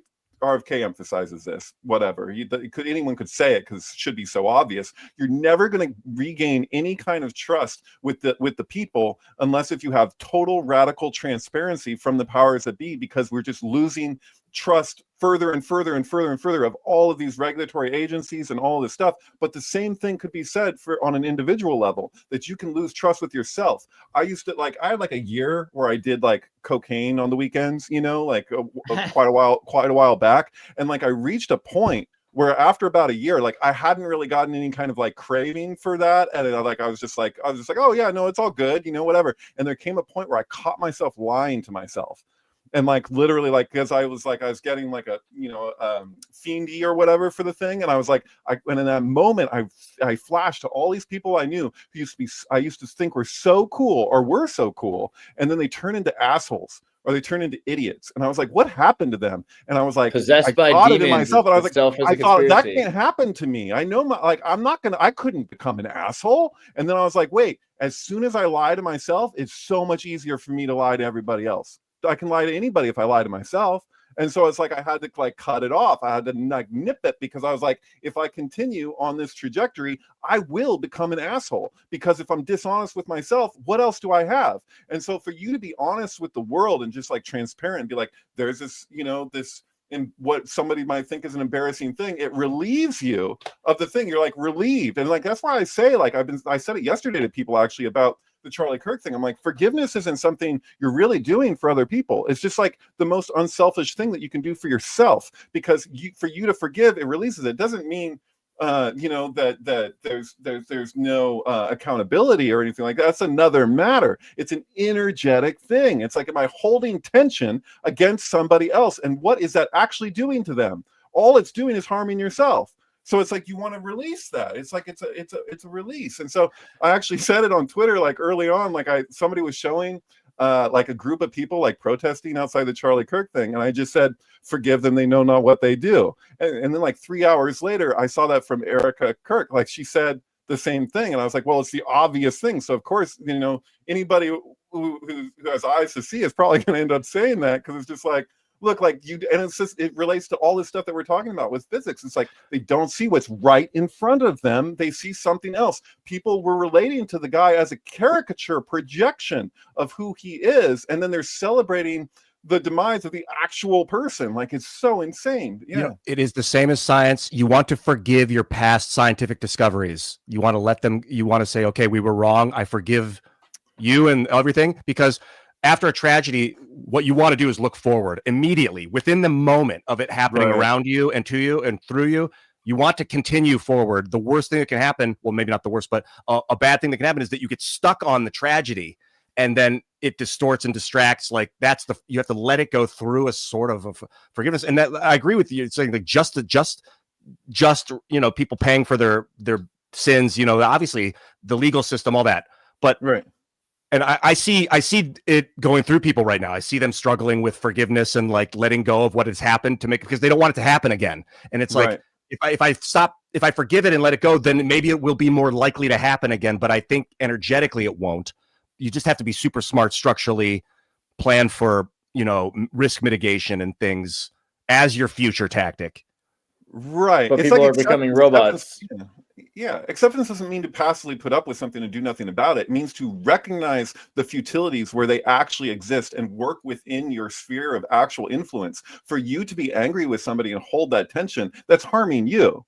That's, for your health. You don't want, why would you want that? Like, it's not actually doing anything to them. Like, you're hurting yourself. Like, it's just that's, and you don't really have Christianity in without application.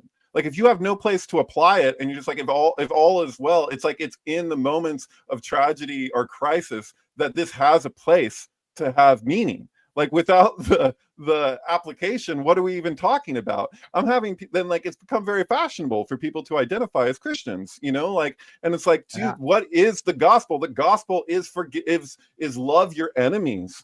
And like, people are like, I can't do that. Well, that's Christianity. You can like it, you can, say what you will, but the thing is the thing, Sorry. I don't know. I was thinking about that movie, My Dinner with Andre, right? Because there's that whole bit where he's, it's interesting. He has like a conspiracy theory scene where he talks about it with where he's like saying, like, why are people afraid to do what they want to do? Why aren't people doing what they, say that they want to do? And it's like, well, do you think it's because people are lazy, or is it because they're bored, or is it because they're scared?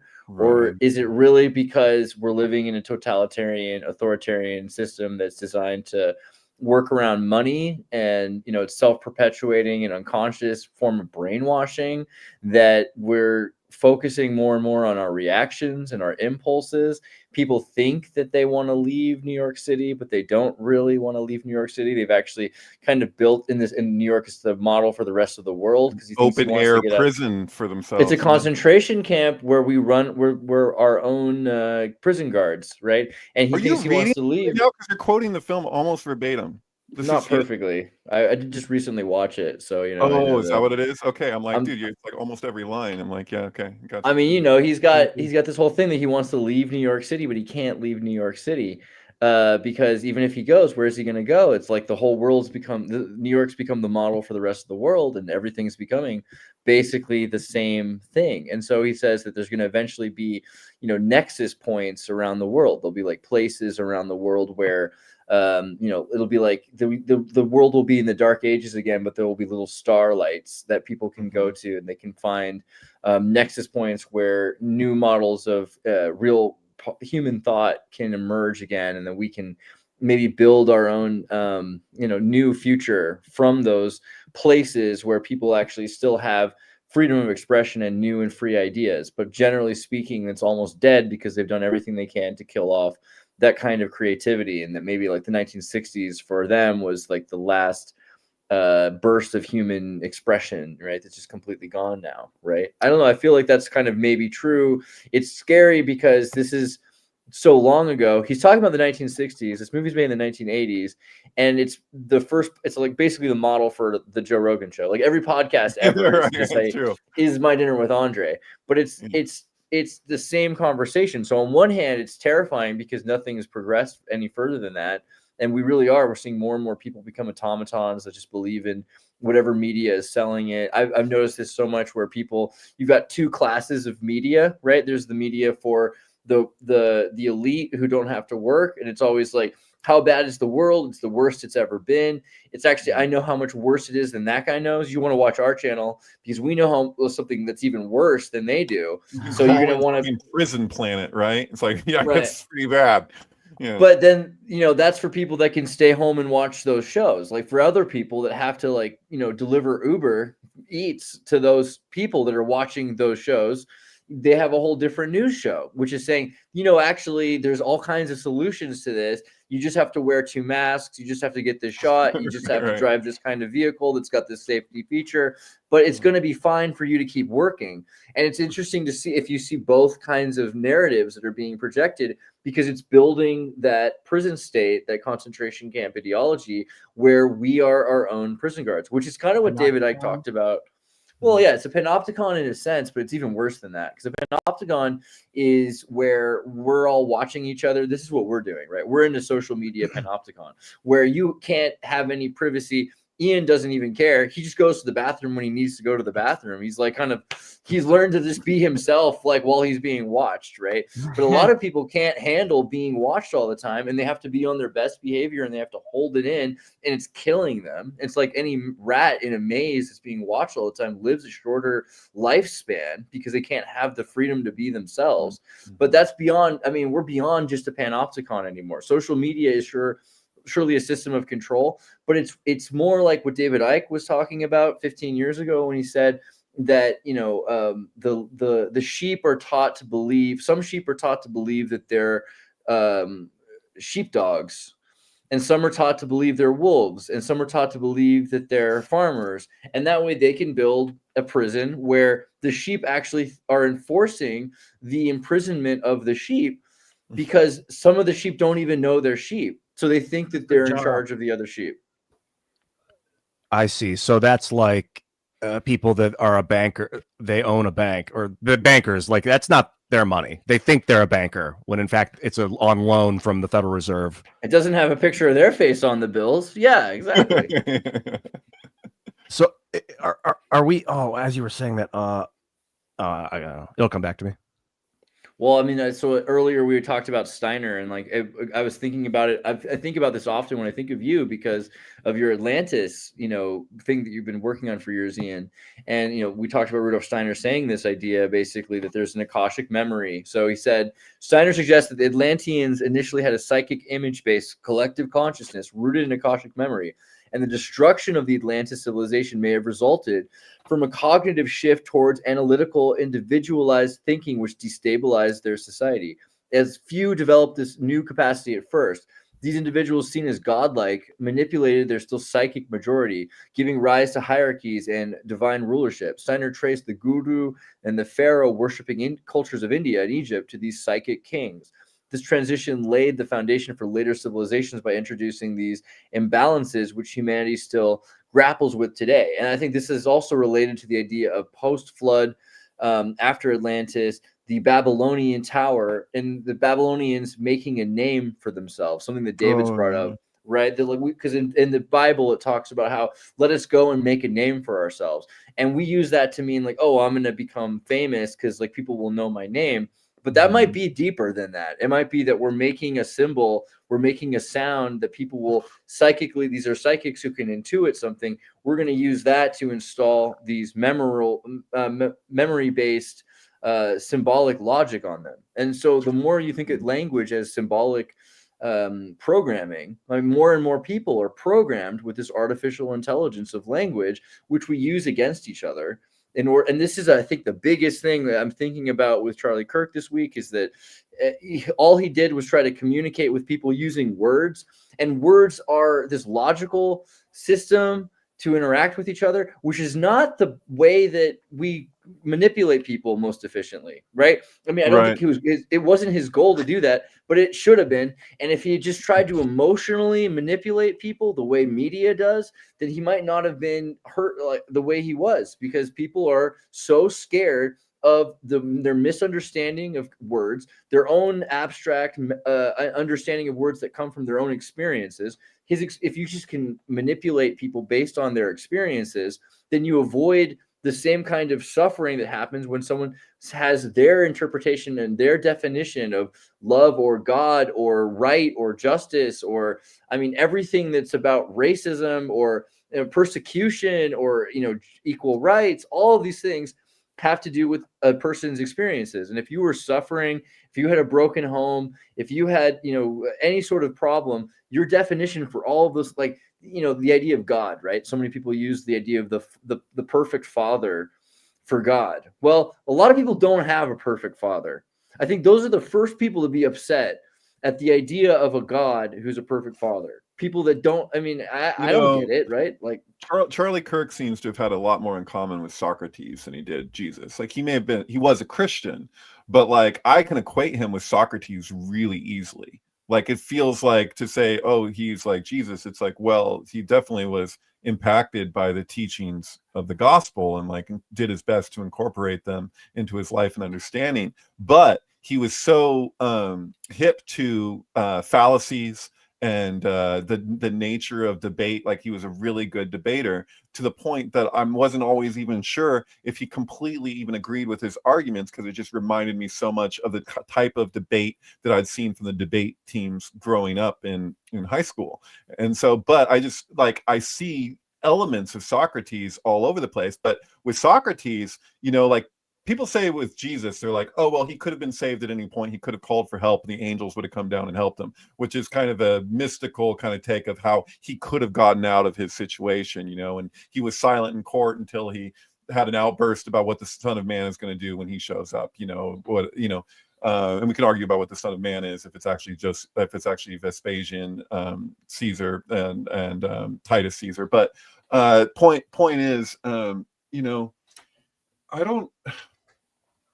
I don't think, like, Socrates said he could go if he left. If he left Athens, they wouldn't have put him to death, right? Like, that's the argument. And he chose to ingest the hemlock. Like, he chose that. And that's the difference between like a martyr who's like a Martin Luther King or a Mahatma Gandhi, who's like, I'm going to do what I believe is right. And if I die in the process, then so be it. You know what I mean? Like, I have to do that. I have this imperative that I need to do what I believe is right. That's a different kind of martyr than somebody like Socrates, who's like literally like, I agree to drink this poison, because if I leave Athens, then what do I have? Like, what is my purpose? Like, you know what I mean? Like, there's a distinction to be had there. I don't know. Do you see what I mean? I got more of a vibe that he was like Socrates. I thought that when the Greeks killed Socrates, they realized years later, what have we done? And they made statues of it. And I feel like that happened in like a week with Charlie. It was rapid. Think about Socrates. He was a bit fallacious in his arguments. He wasn't perfect. If you read his court, he defends himself in court when they're trying to put him to death. They want to, for corrupting the youth. In the Republic? You're talking about maybe, is that Plato writes it? He records Socrates' speech. It's actually a video. You can listen to it online. He'll make suppositions. He'll be like, well, assuming this is true, then this and this and this, which means this. You can't possibly agree with that if this and this. And it's all based on this initial assumption that he doesn't prove. And I'm like, okay, he probably steamrolled people in debate. And what Charlie, I think, Andreas, what you were coming to is that there's at least two parts of communication. It's the words you use and the tone. And the tone was not, I don't know. I didn't watch a lot of Charlie's debates, but I think a lot of it was about words. Tone almost irrelevant sometimes, like harsh tone to explain important words. And the brainwashing of the emotion of humanity comes through tone. If you are like, I know, that's very different than being like, I know. Like, that's it completely different effect on the human response. Is everything sometimes. It's true. What's that?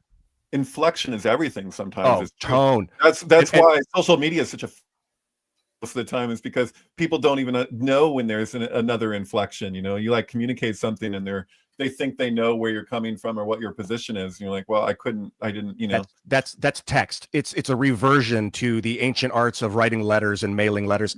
That is the basis of the psychosis of humanity. For my calculation, is that people are communicating through text. There's no tone, so it seems robotic, and you put your own assumption of what you think they meant, what tone you think they were using when they wrote it. Maybe not everyone does that. I'm not saying you do that. I gotta say, somebody in the comments is like, Charlie has been Alex Stein the whole time. I just joked with Kurt, with Bill about that. I was like, dude, I think these people are mistaking him for Alex Stein. Like they saw Alex Stein and then Charlie Kirk died, and they're like, oh, that guy. You know, I'm sorry.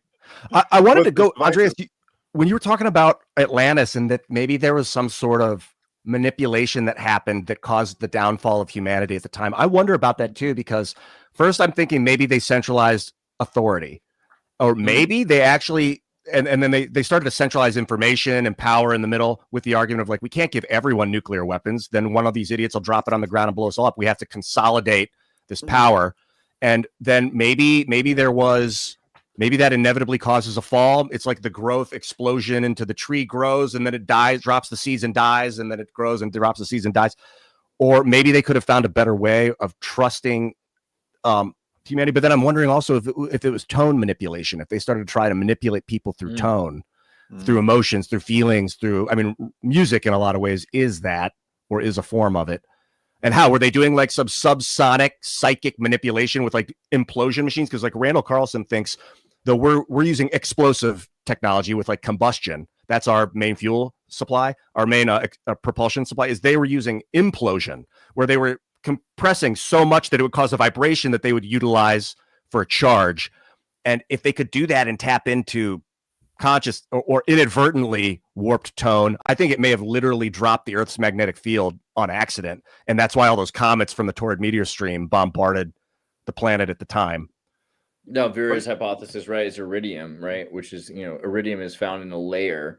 Sorry, go ahead, David.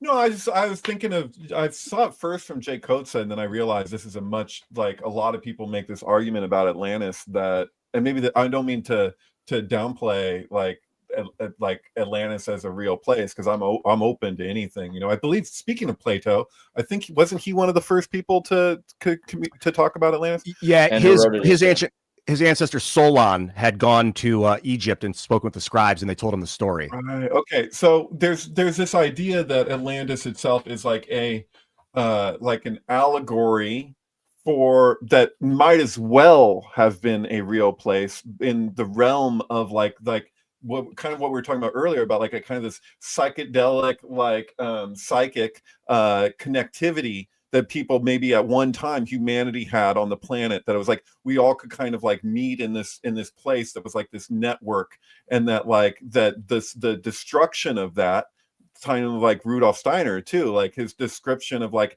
how we've lost touch with this kind of like something that we were connected through, that like, and then how do we communicate that after the fact? It's like there was this place and the place was destroyed, and it's like, is that just like for us to be able to understand it in a way that's like kind of able to compute? Let's pull up the Rakat structure, Andreas, if you're willing, on a Google map or Google Maps. It's a satellite imagery of the Rakat structure in northwest Mauritania. Yeah.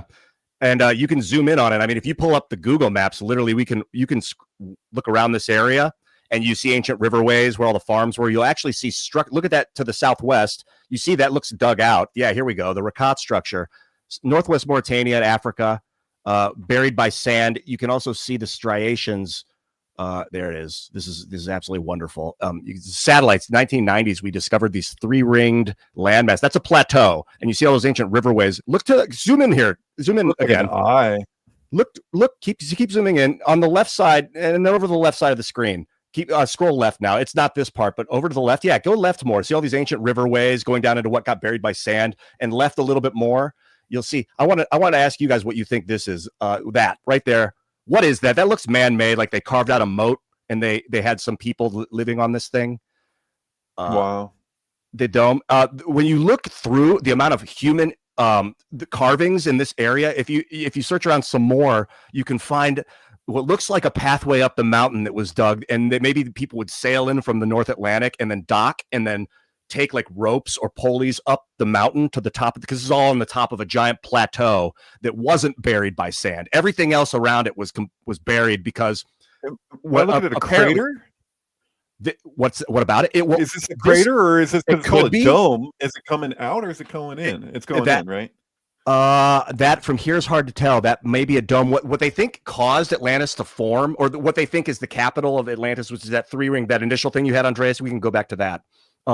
They think that what caused this to form was an underground volcanic eruption that didn't pierce the surface like 13 million years ago and caused a ripple in the and then humans at some point came along and settled on top of it. But all that white stuff you saw is sand, is salt. That's from the ocean apparently. And then you see the river to the southwest. It looks like it was dug out. I mean, it's such a straight line, and my assumption is that they dug that out to get connection to the greater ocean.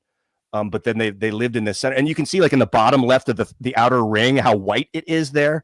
If you zoom in to the bottom of the ring and right to the left, you see that gap right there. I think they dug that open to get the boats in from the ocean into the middle, into the second ring. I'm not sure, but that white stuff is salt. Oh, okay. I think, as far as I can tell, this is my best surmisation of where the capital of Atlantis would have been. Is that it's a 3-ringed city that's 28 kilometers in diameter, which is what Solon said it was. And go back one more time. Just this is the last thing I want to explain is look at all the sand coming from the west. You see these what's called striations, these lines of sand. It's like flowing in. It looks like water rose up and is like receding back. Mud flowing. It's flowing from over. Yeah, exactly. And I don't know if you guys follow David Stickhansen. David Stickhansen, you should totally do a show with David. He's actually gone to the Ricat structure a number of times. We've got some videos with him looking at some really crazy stuff. Like he's driven ancient roads that look like highways that exist just all across the area there, and he's got all kinds of maps that tell these different stories. And there's even I'm trying to remember the names of this, but like in Timbuktu, what's the name of these cultures? It's been a minute since I've looked at this, but there are recently discovered texts from the African civilizations that were in Western Africa that talk about, here, look at these crazy roads he's found right here, straight lines all across Africa. And he literally went there to drive them. He's like, well, what are the reasons for this? And there's all sorts of geologists that are trying to explain that this, what this could have been, why there are straight roads in certain places there. But it looks like there was major infrastructure at some point in these areas as well. This is cool. This is what that last thing you had, the colors. That's a topographical map where it shows the elevation. So you really get an idea of, like, the red is higher up. If that's the plateau around the ring city, and I have a topographical map I can send you if you want to play with it. You can really see the outlines of like the indentations of what's dug out because it's lower in the topography. And particularly, I'll send you a good topographical map here we go. It's crazy. I should have had this loaded up before we get started. Bet you. Okay, hold on. I bet you Atlantis has some sort of key to the number 7. Let's see. The number 7 holds significant symbolic and structural importance in various interpretations of Atlantis and the fictional universe of the Assassin's Creed series. The Atlantean time measurement system is based on a cycle of 7 years, with each circle. Okay, so that's Atlantis, the TV ancient civilization features an episode titled 7 Symbols of Atlantis. Okay, major part of the Echo the Dolphin game, Jericho. Right? It's Jericho. It's a Jericho. Like the city of Jericho and Atlantis are probably related, and apocalypses are often related to the number 7, such as the 7 seals. Well, I mean, it's a major part of the story of Noah's Ark, right? Is that there's kind of this wild civilization. There's a deluge. Okay, here you go. Here it is. Now when you select above to the right, there's that 3-layered thing. Make sure it's on Esri imagery. It's the. Are you able to see the whole thing? I tried to full screen it. Does that work? 5th one down. I can see. Yeah, I can see the ring. You see what I mean? The 3-layered thing in the upper right. Esri imagery is the. Yeah, you got it. Okay. Now you can zoom out. You can scroll out and look around the plateau. The red is the higher. Look at all the roads. Look at the indentations. Look at And you go down, and this is all sand below, but you can see underneath the sand. Like, look to the left. What is that red line right there? Is that man-made? It looks like a break, like a water break. That maybe at least made by something or someone, if not man. Like it was like built like a mud like a stone wall or something. Oh, and look how the white is the highest at the nose, at the tip of the nose to the left there. They call it the Eye of the Sahara because of the way it looks like a dragon's face, coming down. And the tip of the nose there, where it's getting white, is where the roads you see to the left of that green river. It looks like they dug that in from the North Atlantic, and then all these things this is where you can see they take like the ways to get up to the top of the plateau. There's ways to up the plateau from here that they seem to have dug out. And you can find some Tamanrasset River too. So like this all covers. I'm zooming too fast. I'm sorry, but the Tamanrasset rivers are all of these lower areas here, wherever it's like gets to green, right? And there's river systems that were connecting these places, and then there were higher islands here. But there was the Mega Chad, the Mega Sudan Lake. There were major lakes and rivers here within the last few thousand years that are even after this. So we know that there was huge waterways and water systems and canals that connected most of these places, and you can just see it. You can see the flowing, like you said. Yeah, mud flood, right? I'll show you one more thing. If you go into the Eye of the Sahara, pull in pretty close, and to the west, and then a little north, you can pull out a little bit too. Look up here look at all these, and then once the topography, and then southwest from here. Like these are all the North Mountains that were like, but there's this area that fascinates me. I wonder if I could have lived. Oh, I'm not sure I'll be able to locate it just yet. It's like an archipelago almost. Oh, to the southwest down there. Yeah, zoom in and see that archipelago of plateau up here and north of this. People, in my assumption, live. This was a wealthy place to live. Right. There's water that goes in that doesn't fall to the ocean. It's like its own rivers, kind of its own tributaries in this area. It must have been a fascinating place to be.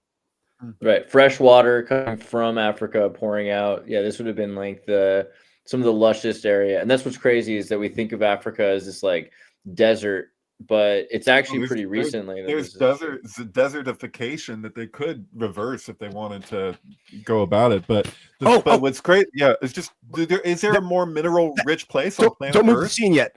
Wait, sorry, David. I don't want to. I just noticed the straight line, that diagonal line in the. It's at about 7. There it is. That's it. They dug that. That's how they got from the river down there up to the top of it. Look how it goes right to the. Look at this thing. Yeah. I imagine pulleys, ropes, something that would get people up to the top of the plateau. They would come in up the 47 degrees too, right there. And you can go and just look at it. It's like I don't know. Anyway, but David, I'm sorry to interrupt. I just no. I like that originally. Like I just like kind of like went entertained the idea that I've seen referenced by people of like that Atlantis was kind of like a spiritual dimension or something that connected people psychically, and then we're just like going into like total like physical stuff possibility.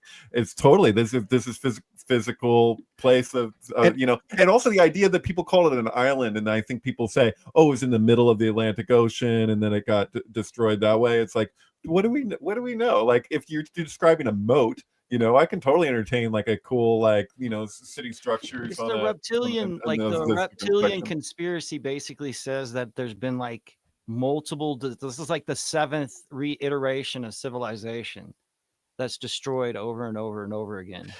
It's possible too that they were tapping into the psychic realm. So when people think of it as a psychic realm, it's very true in a sense. Because I have heard that the Egyptians would use the sarcophagi actually as sensory deprivation chambers where they. Oh, well, there's an extremely strong argument for that because there was never a mummy found in a single Egyptian pyramid. They're all in the Valley of the Kings, and the sarcophagus, when we first broke into it, like after Napoleon conquered Egypt, we had to break it. We use dynamite to get in there into the Great Pyramid specifically, and then we go through there the whole thing after we blow it open and we find the sarcophagus. The top of it weighs tons, right? It's so heavy. It's sealed in the king's chamber. We managed to open up that sarcophagus and we find nothing inside, and the official explanation at the time and beyond was that grave robbers must have come and stolen the mummies.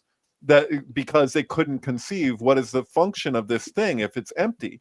The idea of it used as some sort of initiation rite makes a lot of sense, especially when you consider that shaft in the king's chamber that I like to discuss this because it's fun, that they made a reconstruction of at the UN for Lucis Trust, where people use it as an initiatory space that they meditate on a single beam of light that moves through the room. So they'll sit in this room all day and meditate on this light as it moves through the room, because it's imitating what tourists have gone to see in the King's Chamber when light goes through that shaft, and at a certain point it hits the sarcophagus. And so there's also a lot of speculation or ideas around the Venus eclipse that happens twice every 100 years within 10 years or so of each other, that there's something about Venus in front of the sun, and that like they do these initiatory things in that space, and that was like, you know, the initiate would be the one who was selected after all this rigorous testing and all this stuff. I think Drumvalo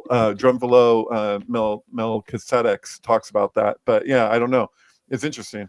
A friend of mine, Corin Nemec, had said that he thought that it was like they would also use sound. That some of the, I don't know if there's more than one chute going down into the thing. I like the idea that there's light. I had not thought that it connected to the outside of the pyramid, but if that's true, it's a shaft that does a thing, and that there is light that comes into that space. Yeah.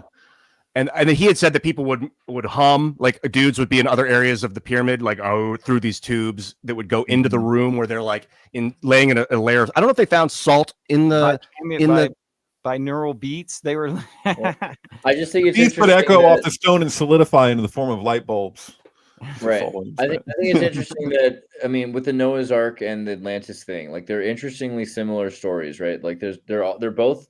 Plato and Herodotus's version are about a corrupt, advanced civilization that's judged, right? It's basically, it grows out of favor with the divine forces.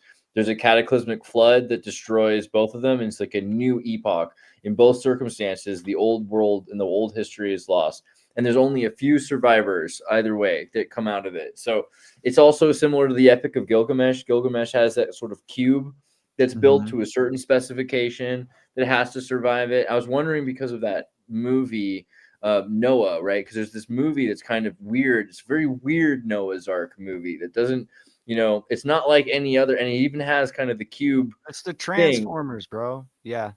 It is Transformers. Transformers and Noah they absolutely connect as a meta narrative. But yeah, the first Transformers.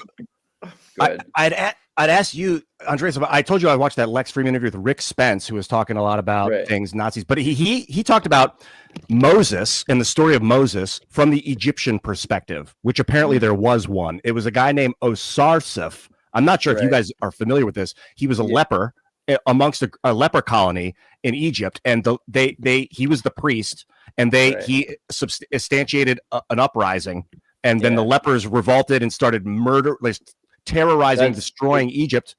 It's Freud's version. There's a lot to say that Akhenaten was Moses. This is the killer. Yeah, I'm gonna tell you exactly. Okay, I'm okay. Moses and Monotheism is the book that talks about Osarseph as the priest, because Freud couldn't come up with the crazy. This is Freud's theory, by the way. Freud's the one who talks about Osarseph. Here's the thing that's a little weird, though. I think we can go even further. So you go and you look up Akhenaten, and I've done videos on this in the past. You look up Akhenaten and you think, okay, well, when is Akhenaten? And you look at the time reign, like the reign, like 1351 and 1334. Now you look up Moses in the wiki and you say, okay, well, when is Moses? And it says, well, generally thought as a historical figure, as a non-historical figure. When is the date right here? Time. Hold on, I gotta go back up here. Sorry. It says basically the same dates though as Akhenaten. 1391 to 1271 is like the general lifespan. So people have a hard time with this one, and I think even especially like a Jew, like even though he was an atheist Jew, Freud had a hard time with this one. But the idea that Moses was literally Akhenaten is a theory that goes even harder, I think, than the Osarseph one. See, this is the opposite. Like that's one of the reasons I like studying with my rabbi for years, was because when these things come up, he's like, oh well, that's just like the Gilgamesh thing. He's like, people are like, no, don't go there. He's like, no, he's saying if there's something go there, suggests that there was this deluge, excuse me, then this would substantiate it. This is the same thing as treatment of like, he's like, well, Moses was taken into and raised as an Egyptian royalty. Yeah. Like, it makes he was literally raised as royalty, and it's because Akhenaten's great grandfather was Yuya, which is the Egyptian way of pronouncing Joseph, and Joseph is someone who came into a droughted period and basically made the pharaoh the most powerful pharaoh that Egypt had ever seen during a 7-year drought period. And once Moses, and what is Moses famous for? He takes his people out of the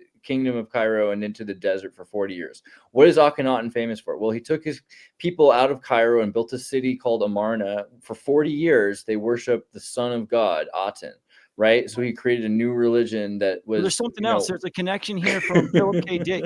Philip K. Dick talked about the hymn of Akhenaten was in the Psalms. Mm-hmm.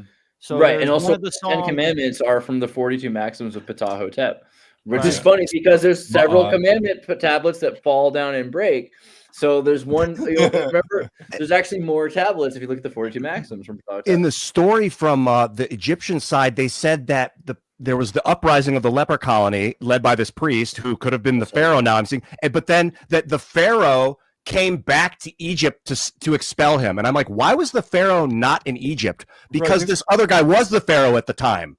This was the pharaoh. He basically... There's a bit of a bleep here because we went from talking about Noah to talking about Moses. Did Freud go back say something about Noah? No. I mean, no, I just know that I remember the story, and I thought you guys were the Jewish experts that I could talk to about it. That's why I have never read this, so I thought Andreas was going to tell us something about Noah from Freud. But I know that Jung talked about Jonah. Was it Jonah? And Job, both, I think. Job for sure. I think Noah's a separate thing, but it's interesting nonetheless because it's a few generations earlier, right? Because Abraham ends up meeting Noah, which is his great-great-grandfather or something like that. And then Abraham has Joseph, and Joseph is Yuya, who is in Egypt, who is then the great-grandfather of Akhenaten, if this is Moses. And Moses, Ramosh, is the son of Ra, and Ra in Hebrew means evil, right? And this is the beginning of the anti-sun worship, because if you read David Litvau's work on the evil god, he talks about how the early Semites were worshiping this Sethian god of destruction. The Egyptians found this to be this god of chaos because they worshiped Ma'at, which was balance and order. And order and chaos are different than good and evil, but this is the beginning of that period of good and evil. And this is eventually what Josephus has to wrestle with when we define this new religion, which Judaism becomes. But Judaism is originally a wandering religion that's coming out of a Semitic tribe that's come through Egypt. And the 40 years in the desert are a period where they have to divorce themselves and erase their Egyptian culture, which still is with them, even 600 years. I don't know if it's 600. I think so. 600 years later, at the fall of the first temple, when they end up in Babylon, and the Talmudic traditions begin. The argument is that they had integrated so much into themselves this shared philosophy, view, mysticism, whatever you want to call it, from Egypt, and that that the message of Moshe Rabbeinu, at least in the way that it's told in the book of Exodus, is that when he has that interaction with the burning bush and it tells him, who should I say has sent me? It says, tell them I am that I am has sent you. That the argument for Ra being evil has everything to do with not reserving one's awe. So in other words, these people were doing sun worship and look at the sun and how glorious and amazing the sun is. And they're like, no, there's something higher. And so that don't let it fall short in your worship, because there's something even greater than this that is actually ultimately oneself, but not as one, like the source. And there's a whole thing there also, because by the time you're looking at these stories, usually it's like post Isaiah, so 200 years before Christ is really the Hellenic Jewish period. So the Jews are very Greek at that point. And Abraham in Abraham's cave, Abraham is this guy who is rescued, his father Tarsus, he's the grandson of Noah. He ends up going to be sacrificed. His dad Tarsus saves Abram at the time, and he's put into a cave to survive until he ends up working in his uncle's idol shop, and he smashes all the idols, right? So this is the end of idolatry for the Jewish religion. But the way it's told then is that he's in this cave where he loses the idolatry of God, right? Which is Plato's idea. Plato's cave is that you're seeing these images and these. Sure. Hold on. It's actually Plato's cave, Abraham's cave. It's the same cave. it's called the Cave of Treasures.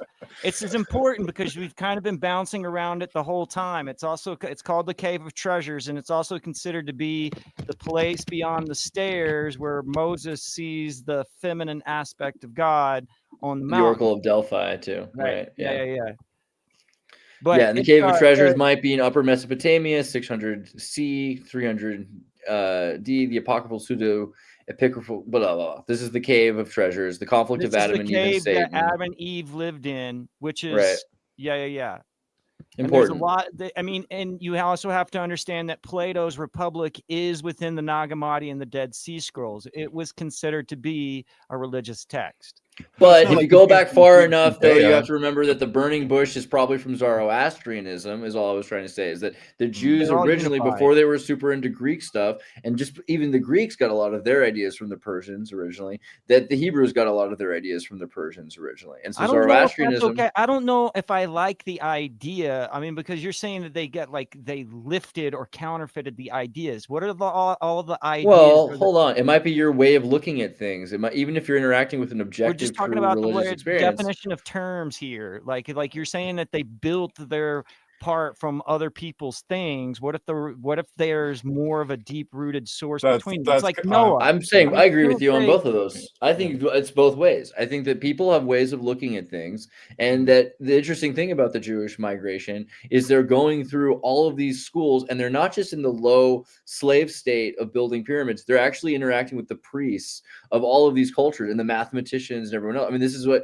when they're in Babylon, there's a reason why the Babylonian Talmud is the way it is because they're interacting with the Chaldeans, who are the astrologers and the mathematicians. So they're constantly getting the best ideas from the best places. And, this is not necessarily a bad thing for them to have new and nuanced ways of looking at the universe and at metaphysics. But it does change their perspectives clearly, because before the Deuteronomists, the Jews are worshiping the family of the Elohim. And you can read it in the Bible because God is constantly talking to themselves. It's like, we have to make sure that we confuse them. Why was God telling themselves they need to confuse humans? Because they will become like us. They're reaching for the heavens. We have to go down there and confuse them. Unless God's a schizophrenic, which, you can see God used to be multiple persons in the old definition of God to the Jews. But post,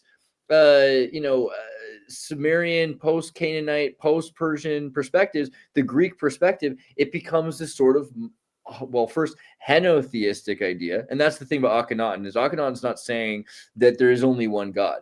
Akhenaten and Moses is not saying there's only one God. Moses is saying there are other gods that you should be wary of and be careful of, and you should only worship this one God because the other gods are bad for you, right? It's not monotheism. There's nothing about Christianity or Judaism that's monotheistic. You have the Symposium is connected to this. Plato's Symposium, where he's describing, because it says God created man in his own image. That's a fake translation, because literally, like, male and female, it's really like male and female created they them. Like, sorry, but like the point is that God trans? All right.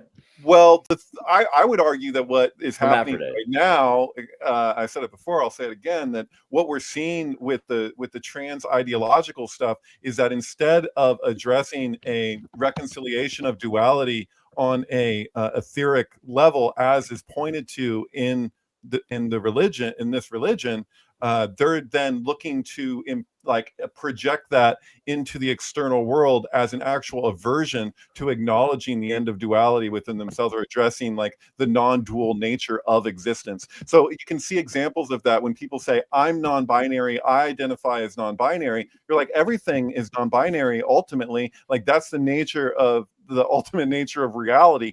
But people will turn it around to be like, they create a new binary by saying that I'm binary, as opposed to other people who are not non-binary. I'm non-binary. You're a binary. So it's like, no, you have a new binary. So it's all just a big paradoxical joke. And it's like, and so my view is that eventually this is destined to break down, as is like what's attributed to Schopenhauer, the 3 stages of truth. You know, it's like at first it's ridiculed and then they fight it, and then, you know, it's accepted as self-evident. Like that is totally happening in right now, but we're caught in the middle of this of this process. But like, you know, like it's a projection of duality. What you're speaking to with the Elohim seems to me there's all these indications that it's speaking to a non-dual reality. That's like when Moses goes to look upon Hashem and all he can see is the back parts, is because he would be looking at, you can't turn around and look at yourself. Like the only time you see yourself is in a mirror. Like, how can you see yourself? It's by energetically going into oneself. It's meditation. That's why I am that I am has sent him. You know what I mean? Like, that's like the point. But like okay. I'm saying like I am non-binary or I am binary. It's like an equation where you have 2 parts. You divide by binary on either sides, and then you have left I am, and you realize that is what people are. You are. You don't have to be. It's like, and another thing, Andreas, you said earlier that at some point it was chaos, it was order and chaos, and that was order is good, chaos is bad, and that was probably because like desperate survival, not really thought it. And then at some point they realized, oh, some types of order are evil, and they developed an idea of good and evil. I mean, it's also that some forms of chaos are good. So it's K-order is this sort of heterodoxy of both ideas together, but religion changes because people think what is good for me and what is bad for you. And the truth is that neither good nor evil or chaos and order are the holistic. The real holistic is consequence, right? What is the consequence of this action? What is the consequence of my choices? Does this consequence lead to a place that benefits? Right. And this is the thing about Adam and Eve, because Adam and Eve is about the fruit of knowledge. And what do they know? They know the consequences of their actions, or they forget. Well, they know it literally says you've become like God, knowing the difference between right and wrong or good and evil. Yeah. And a lot of people miss this because they think that the devil is just tricking Adam and Eve to eat some bad fruit. But what happens is God says, no, he's right. Now they are more like us. They do know these things now because they ate that. So we have to kick them out. Right. That's and this Blavatsky used to try and emphasize, and people called her like all kinds of names over it. But you know, Ian, you know who Asherah was? Asherah. Have you heard that name in the Bible? So Asherah is the wife of God, right? Asherah is the wife of God originally. The Jewish God was married to Asherah. Okay. And this is a major thing that people have kind of erased. But if you go to Israel, you'll still find, when they do the archaeology, they find the statues to the wife of God. So the husband and the husband and the wife together, even the menorah, the family, the menorah, like in Hanukkah, when they have this is representative of Asherah because it represents the family tree and the 7 spirits, right? And then the father, the mother is the tree, and these are the 7, children of God. So there's an entire thing that the Jews have like being told they're not allowed to talk about. They're not allowed to worship this since I think 600 BC, even the Deuteronomists. But this is something that John the Baptist knew, that Mary Magdalene knew, that clearly Christ is talking about. Yeah, it's been kind of hidden. The argument for Moses. Bina and Malkut as the upper and lower Shekhinah, which are the haze of Tetragrammaton. So the name Tetragrammaton, major Kabbalah idea, relating as a family, a father, a mother, a son, and a daughter, that this is the extensions of God manifested in the world, is through this, this expression of polarity, not duality. So that's the thing, is that what you'll find in Kabbalah is emphasis on polarity. And then the way that the Klipot work is mirroring Tetragrammaton, where they project a duality on top of that polarity, and the duality is what we fight over. So whereas the polarity itself is actually a continuum where everything is just connected, and this is the expression of the material polarity world. is an identification of consequence. From one there is the consequence, which is the polar opposite or whatever. Right, and that's an argument too, is that people don't like when you talk about like God's judgment. The distinction between God's judgment versus man's judgment is that God's judgment is just because it's a direct consequence. It's actually physics. It's action reaction. Whereas like our judgment is inevitably taking a part of something and trying to conceive of the whole through that part. And Well, it's where like does you're Eve always going to come be from? limited in that way. You know? Eve comes from Adam's side, right? And the same way that when Jesus dies, this is all David Koresh, but when Jesus dies, what comes out of his side, what comes up, but this is important because they have a concept, the Davidians have a concept of what is called the true mate or the perfect mate. So when Jesus is stabbed in the side, a woman does not come out, but water and blood come out. And they are supposed to be symbolically linked together, and that in Matthew 26, when it says when the Pharisees or whatever are testing Jesus and they're talking about when the judgment day comes, because that's what David Koresh is specifically having knowledge pertaining to, all that has to do with judgment.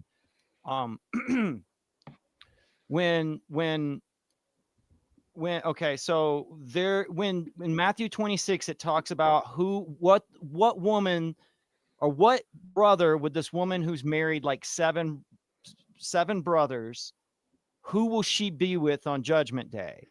And Jesus says something like, on the day of Judgment Day, you will neither be marrying or giving into marriage, because that's how the story of Noah goes, right? As nobody was paying attention to Noah, they were still having weddings, they were still going about their daily business.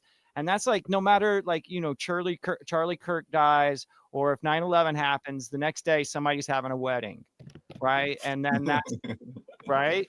That's what we're dealing with, right? Is man. Didn't Alan Green point out that the royal wedding that like followed the same weekend after Osama bin Laden was killed?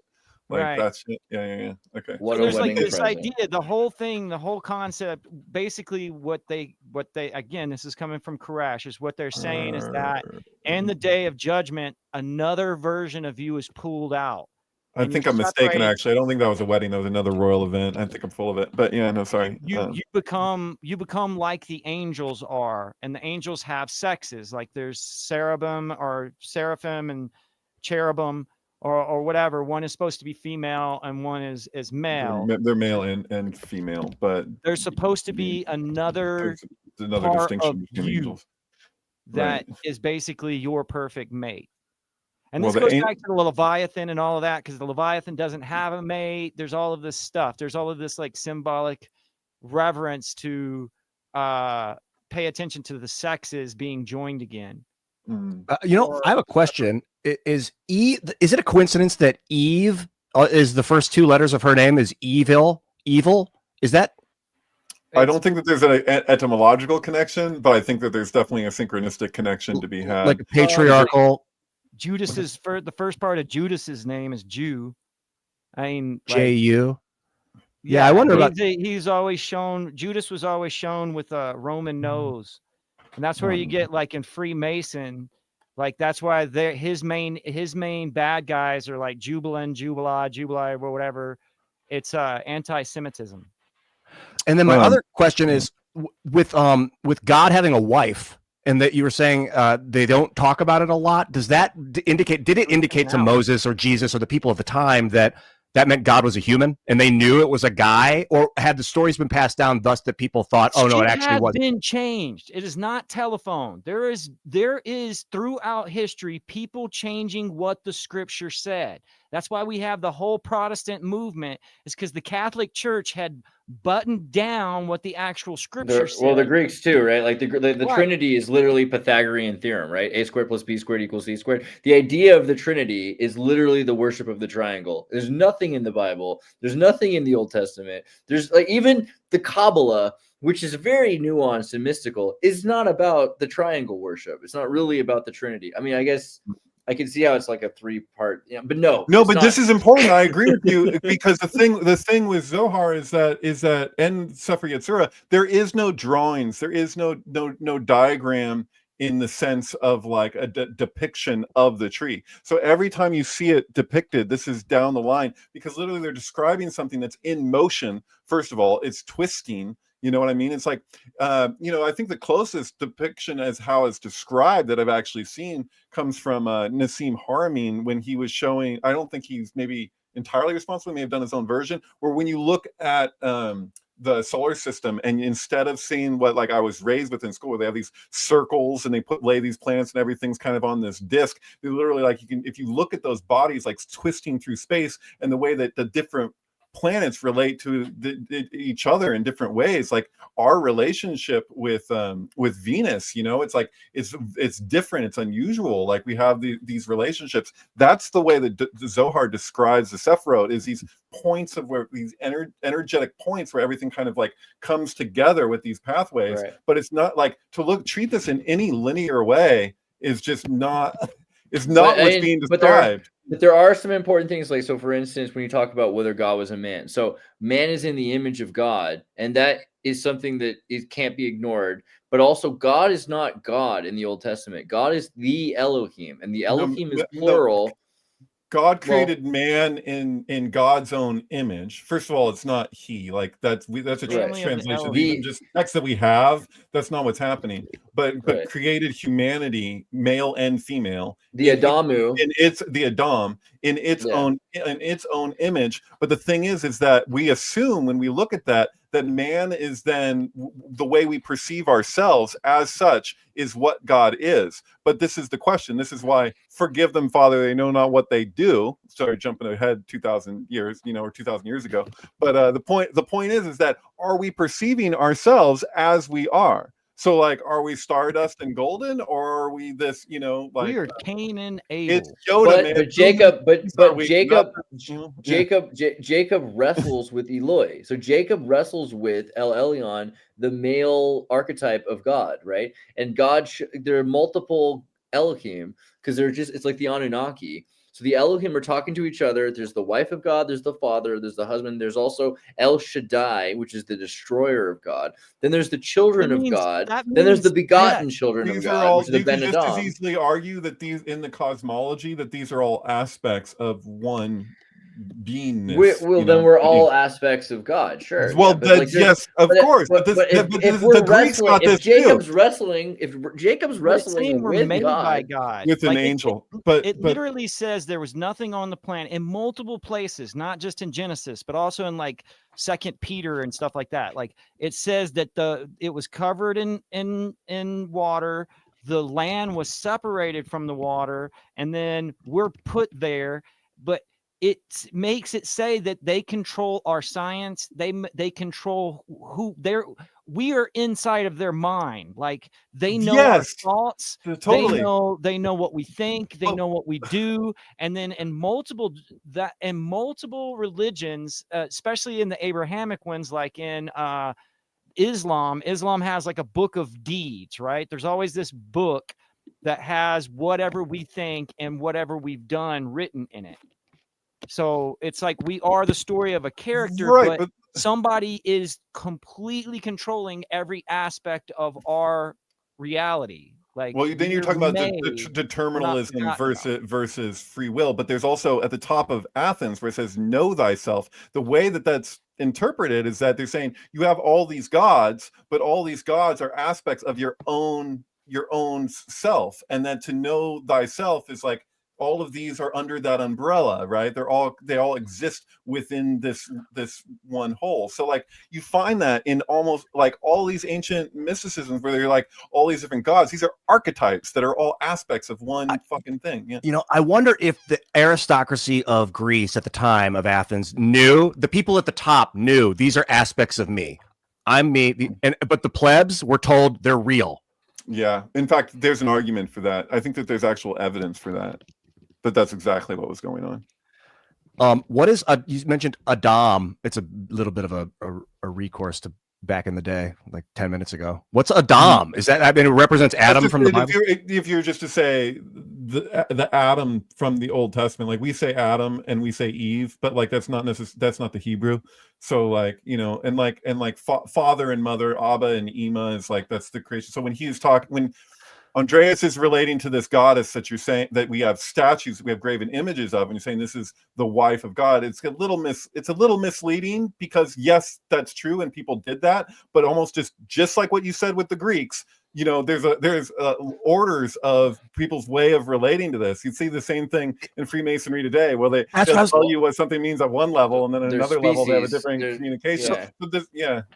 And so, do they actually? Bad guys. Bina is formless. Bina, the dwelling of God, the feminine aspect of God, the container is formless and boundless. So like when you're talking about like space, and we're making this argument like space isn't really nothing, it's just no thing. Like that's the way that the feminine aspect is related to traditionally. But then you have different levels of how this is being disseminated to the masses, where just like what you're describing, like that's totally what went on. Like there's a hierarchy, and is it even that way by like design completely? Like because it's like an open secret, right? It's like anyone could access this, it's written right there, but then whoosh, depending on your level of what you want to take on, because you know, but it's interesting because Adam and Adamu, so in Sumerian, Adamu means species, and Adam can mean humanity. Adam can be this person, but it could also be the entire species of humanity. And Eden is the walled garden. And there's even another interesting nuances, like the vowels in Hebrew aren't there. So the dots are used today in a way that they weren't used in the ancient world to describe these. So Edam or Edim or Adam, these are all different. That's the musical element of it too, because all of this was meant to be sung, just like the Odyssey, just like the Yoga Sutras, and a lot of ancient texts across the world with these musical communications, and also mathematical. Like this is so crucial. Like I could never overemphasize that people were speaking in math, and at least in the scripture you see most of the this is all these songs. mathematical articulations. Like that's how you can actually derive pi from First Kings directly, like no question, when they're describing the bowl that's at the front of the temple, because they give the circumference not just of the bowl, but they give the width of the thing, of the container itself, like within, like, you know, like I don't know what language falls short, but like, and you can get to the Fibonacci sequence from Bereshit, which is referenced here in Pi in this scene. But the thing is that he purposely is misleading. He says, I forget what it is exactly, but he said, I think what he says, the garden, because he doesn't actually show you the garden. He shows you the direction, the northeast, the direction from which Adam and Eve left the garden is how you get the golden spiral here. But it's just as relevant. But I think that here, just so Ian understands what's going on, he's showing him. I don't know if you've seen this movie, Ian, where he talks about pi. It's a great movie because he's a mathematician who's an atheist, but he is a Cohen, is his last name. So he finds out, oh, he's actually part of the Levite tribe. He's like, well, I don't really believe in religion or anything. It's like, well, you know, Hebrew's all numbers. You love numbers. That's my job. Is I study the Torah, which is all numbers. So if you take, you know, the value of each numerological, each letter is a number in Hebrew. So you can take the letters that are father plus mother, and you can get son and daughter, etc. Like these are all values added together. 4 and 1, you get 44, and then this is 4 and 44 is the value of the family. I forget the whole thing, but it's mother, father equals child. That's what it is. Mother, father equals child. And then also, if you go further, you can find that the name of God 144, you know, spirals because of Eden. He finds the Fibonacci sequence because these numbers actually are increasing in Fibonacci, which can give you the golden spiral, which is interesting that all of this is done through a language which is literally all numbers added together, right? Is this movie accurate enough to watch and commit every piece of data to memory as truth? I will tell you that I'm convinced that the parts of it that are not technically accurate are intentional. So like at least I can tell you a bunch of examples, and that was one of them where he's showing you the Gematria. He knows that that's not this word, but it's so revealing and it's so profound. He's like he's included it and he's communicating it. He says Yitzchayim, so he's talking about the tree in the garden, but then he also says if you divide the number of the garden by the tree in the garden, you get this effect. But it's really where they exited the garden, which has this enormous significance as it relates to like the Babylonian magic squares and all this other stuff. It's like super profound. But he had to have known that when he did it, and it's not. I don't even think he's trying to oversimplify it. I think he's just like they changing shit. Yeah. But it's very clear the things that he's, specifically kind of changed. It's not inaccurate. It's just, that it's a big problem with media when they give you almost everything true and then they slip in the one piece of deception they want. Mm-hmm. Right. But I don't think he's did that a lot purposely. I think he does. He's doing that so he doesn't get killed, though. Sorry. True. Right? Yeah, maybe. I did a study on the beautiful mind. That pi is like a super like deep satirical statement on Israel. Yeah, absolutely. Yeah. Because in the movie, I mean, he's talking about the name of God. The whole point of this is that if he finds the name of God, he will be able to know the weather. He'll be able to predict stock markets. He'll know the future if he knows the name of God. The irony being that the Jews believe they already know the name of God. So this movie is about a guy who's looking for the name of God, and the priests, the rabbis are trying to find the name of God, and it's not the name that they think it is. So he's basically saying that the entire Jewish religion is built on a flawed premise. Well, because they're looking for Gevurah, because it's the 216 number, that it is a 216 number. That is referencing a 3 verses that are the same value that are in a row in the book of Exodus, where Moses is standing in front of the Red Sea, and there's this kind of like song poem that he says that's 3 verses, each one is 72 letters. 72 plus 72 plus 72 is 216. 216 is the Gematria of Gevurah on the left of the tree, through which the Klipo enter and temporarily rule the tree during the duration of the fall until the Jubilee. So like where all the debt is forgiven and all the slaves are released across the world, and we can all, we've ascended to another level of being, so there's like this really like kind of this joke where he's like, they're looking to this 216 letter name. He's saying, I'm sure you've written them all down. You've encoded them all.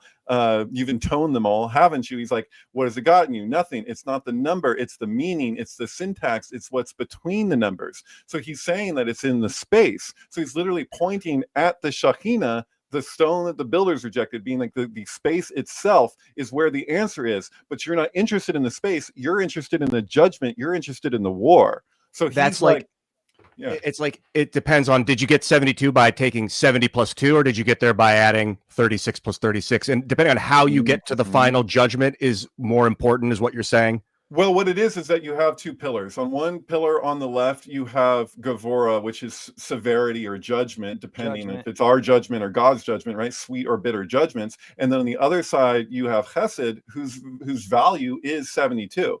So 216 is Gevurah, 72 is Chesed. So do you get 72 times 3 equals that? But one is mercy, one is judgment, and they're 2 sides of the same thing. They're the pills. It's the red and the blue. It's the matrix, right? So like I'm convinced that that's where they got that. Like it's so fundamental, right? So yeah, like Star Trek, obviously, like the whole thing with Star Trek is he's doing the symbol for the goddess. In English, in Hebrew, it's the number of a man. So when you're looking at the description in English from the book of Revelation, when it's like says 666 is the number of a man and it's the number of the beast, it's even though that's written in Greek, 7. It's referencing back to the Hebrew, because it's literally telling you it's 6 times 6 times 6 gives you the 216, which is the Gevurah, which is the judgment. So it's saying, and this is us. So it's like, but what is also 6 plus 6 plus 6 is, so 6 times 6 times 6, 216. Lord is my strength is asking. I don't know if it's relevant. Totally relevant. But also, what is the number for life? Is 18. And 18 is 3. It's 18 is right. And so, and then if you say 6 times 6 times 6 is 216, if you say plus 7 plus 7 plus 7 for the 777 lightning flash that extends through the tree, that is the Shefa, it gives you 237, which I think is the argument for why Kubrick went from 217 to 237 for the room in The Shining and what that room represents. By the way, I recommend that people watch the movie Weapons, because the movie Weapons did the same thing that Us did, where it took the archetypes of The Shining and took a specific aspect of The Shining and just like took it to this whole other level through Jungian psychology. The movie that came out recently, Weapons, focuses on the number 217, which was the name of the room in the book The Shining, which they've taken the premise of what that Shining room is and did a whole other movie based upon it. It's brilliant. What do you guys think? And Will, particularly, you've brought up 7 a few times. What is it about the power or the intricacy of repeating something 7 times instead of 6 or instead of 8? Like, It's because you know, it's the number of the sheriff. a movement's accomplished in 6 stages, and the 7th brings return. The meaning of Shabbat, of the Sabbath, is that it as the 7th day isn't really the 7th day. Really, there's only 6 days, and they twist around the 7th, which is why you're supposed to rest, and why in the in Genesis, when it's like, and God rested on the 7th, is because it's not really a day. It's everything, their way, because it's a lunar calendar, and their treatment of it, the way they're twisting around this day, it's not even just symbolic. It's literally like their way of use it to trap angels. Yeah. So like obviously this is why sheriffs use the symbol, because it's to trap demons. You know, you're saying a 7-pointed star. I'm talking about that the 6-pointed star has a 7th point in the center. You're absolutely correct, Andreas, but the point of this is that why it's a symbol for Babel is because it's not a vector equilibrium. It's a vector metric that isn't actually balanced. So it will work temporarily. You can achieve something with it, but it takes more than it gives in the end. So you can that's like the meaning of Babylon, actually, is that you have a structure that is why like you can build it. You can't build this indefinitely. If it was a perfect structure that was a perfect vector metric, you could use it to reach heaven. But because it's ultimately an imbalanced figure that works on a certain level, it's like it can only take you so far. It will take you somewhere, but it won't take you all the way. Is there something about the magnetic nature of revolving 7 times? Like the Earth spins around 7 times in the Bible, and on the 7th spin, and I'm sorry if I misinterpreted what you were saying. It's Jericho. So Jericho 7 times falls around the city, by going around it 7 times, and then Judgment Day is basically the 7 trumpets, because Babylon is basically the idea of a city, because Babylon is like a city state, right? So when they say like the Babylon has fallen, the fallen, or Babylon who is the whore, is actually the whoredoms that come when you mass people together into a city like that. And there's a lot of saying like that's what Moses had to do, was like decompress. He had to decompress from his civility that he learned from being grown with the Egyptians or whatever. So there was a certain amount of time that he had to spend away to be deprogrammed, because so there's this idea that this book right here is kind of like blew my mind, because what this person did was they took all of the origins of the different alphabets and they saw the commonality in them. And so how like 6 has to do with the lovers, like that's the card in the tarot, so to speak. And it's like the joining of the sexes. And it's like also called the throne of God. Gemini. And then the 7 usually has to do with apocalypses or a woman giving birth, which is both represented in Revelations. And then 8 would be the Ouroboros of it continuing and going around in a circle again. You know, talking about deprogramming, Moses deprogramming in some sort of synchronicity with the number 7. I'm not sure exactly how, but I'll hear about that. But they say every 7 years, your entire cellular structure is now a new, fresh. I know it's a rough estimate. I've never done the research. 7 year again with the Shekinah and the Vulcans, right? Because the 7 year they're mating every 7 years as well. So there's the 7 sisters of the Pleiades, right? That's a big one. The lower worlds, the terrestrial realm in the Kabbalistic tree, you have the 7th point is the Malkut, is the Shekinah, is the daughter of God. And so the prophecy in Zohar and elsewhere, the treatment of it is that at some point inevitably that this thing that's been rejected, that is the receptive principle that exists in nature, that we've pushed down to the bottom of the tree and we've propped up in its place a substitute for her. So this, in Crowley's deck, you'd see this as the lust card, which was originally the strength card, right? Where you have this pathway at the top that's treated, it's an archway that everything relies upon in the empire. And so they pushed the sacred to the bottom, and then the prophecy is that she will be reunited with her feminine opposite archetype, which is Ze'er. So Ze'er Ping is correspondent to Teferet in the center of the lower worlds of the Kabbalistic tree, and so she's the 7th point. So the point is that when she returns to her brother, right? So in this union in this reuniting, that then you have a new balance that exists, where you actually have a perfect vector metric equilibrium. As it stands right now, it's an imbalance. So throughout the duration of the fall, we have to experience this imbalance. But then the prophecy is at a certain point, everything kind of culminates, and then something else that is unknown is birthed out of that. and that the interpretation of the meaning when Adam and Eve get expelled from the garden, and the punishment for Eve for the partaking of the apple is that she has to experience pain with childbirth. The Kabbalistic interpretation of that is that this process that we're going through, where we're literally giving birth to the next species, shouldn't have to be a painful one, but it becomes painful because of our relationship to knowledge. And our relationship to knowledge is directly connected with our relationship to sex. Directly has to do with David Koresh. Directly has. That's what it's basically saying. My own knowledge, which is going to cause a little pain, is referencing that I think yesterday was the first day of the fall. Oh yeah, September gotcha. 21st. That's just a piece of human knowledge that maybe is irrelevant. I don't want to say we're in the fall right now, but technically we are. And so you're saying through the fall there will be a rectification between man and woman. The idea is that we're literally giving birth to the next species. That's what's taking place.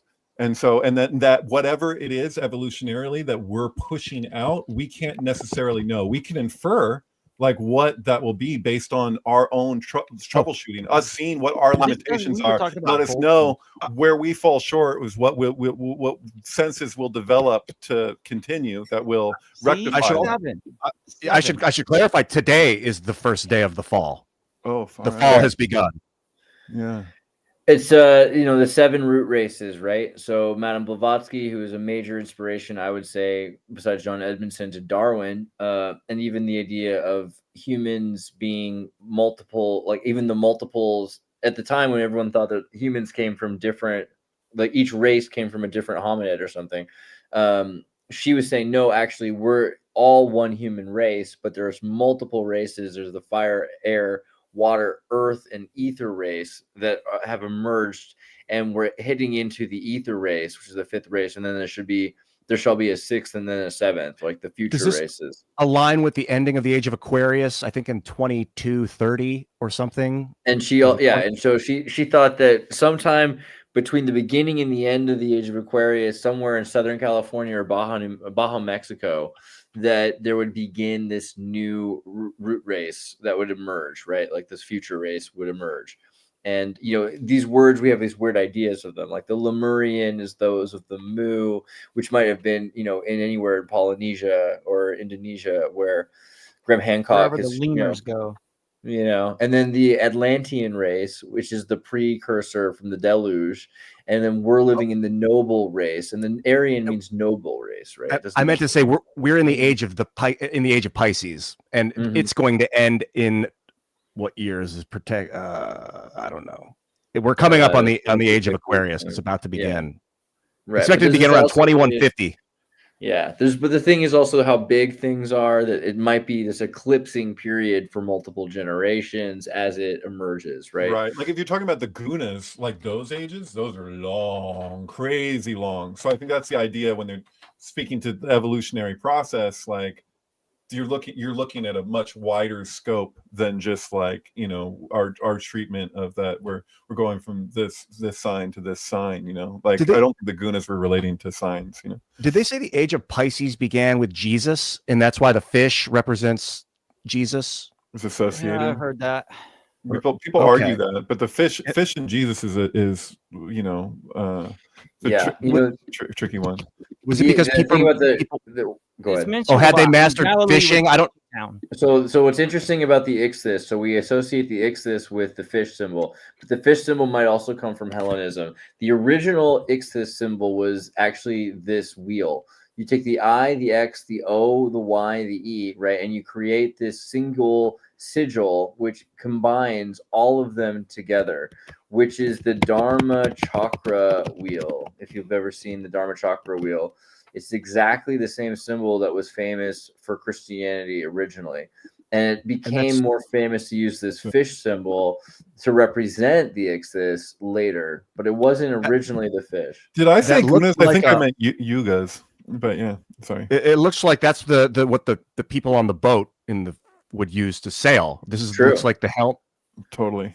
Yeah, that's where they would be fishing. See it in the fortune card in tarot, which then does display the 3 Gunas, but the the yugas are the 4 ages, and they're related to, you know, cycle of breath, but on a larger scale. So they treat it that literally like over time we're taking an inhale, and then we retain it, and then we have an exhale, and then the whole thing continues like that. So it's these long-winded, cycles. Are we in This trips people up because a lot of the Christians really like to focus on the idea that the fish is, I mean, similar to the Trinity, right? Like there's a very interesting, within 300 or 400 years after Christ period, that Hellenic Greek paganism and the cosmopolitan Platonics started inventing or merging their ideas into what had become or would become Christianity, but they're nothing to do with the original Christian beliefs of Christ or of the martyrs of the original Christians.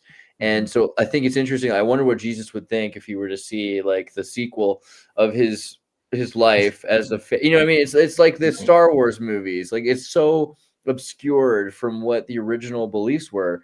And yet when you look back and you see the most ancient traditions, it seems that Christ was using the same symbols that had been used in all of these other cultures in India, in Japan, and you know, China, all over Africa, you know, even South America was using this like symbol of the sacred wheel. You know, not just South America, North America, the Lakota, the Iroquois, the you know, the Mohicans. There's symbols of the wheel being used by the Maidu and the Cherokee and the Apache. So it's kind of interesting that this symbol that is more associated at this point with, you know, these other groups that are forcibly converted to Christianity, that they're actually closer to whatever. And it might say something too about this idea that Christ had gone to India, or that Christ was, that Christ had somehow had connection or had interacted with people. Certainly, these are archetypal, fundamental symbols. So but like, why not a fish then? Why is the fish not the archetypical symbol? I don't know. When I see that fish, I just see like a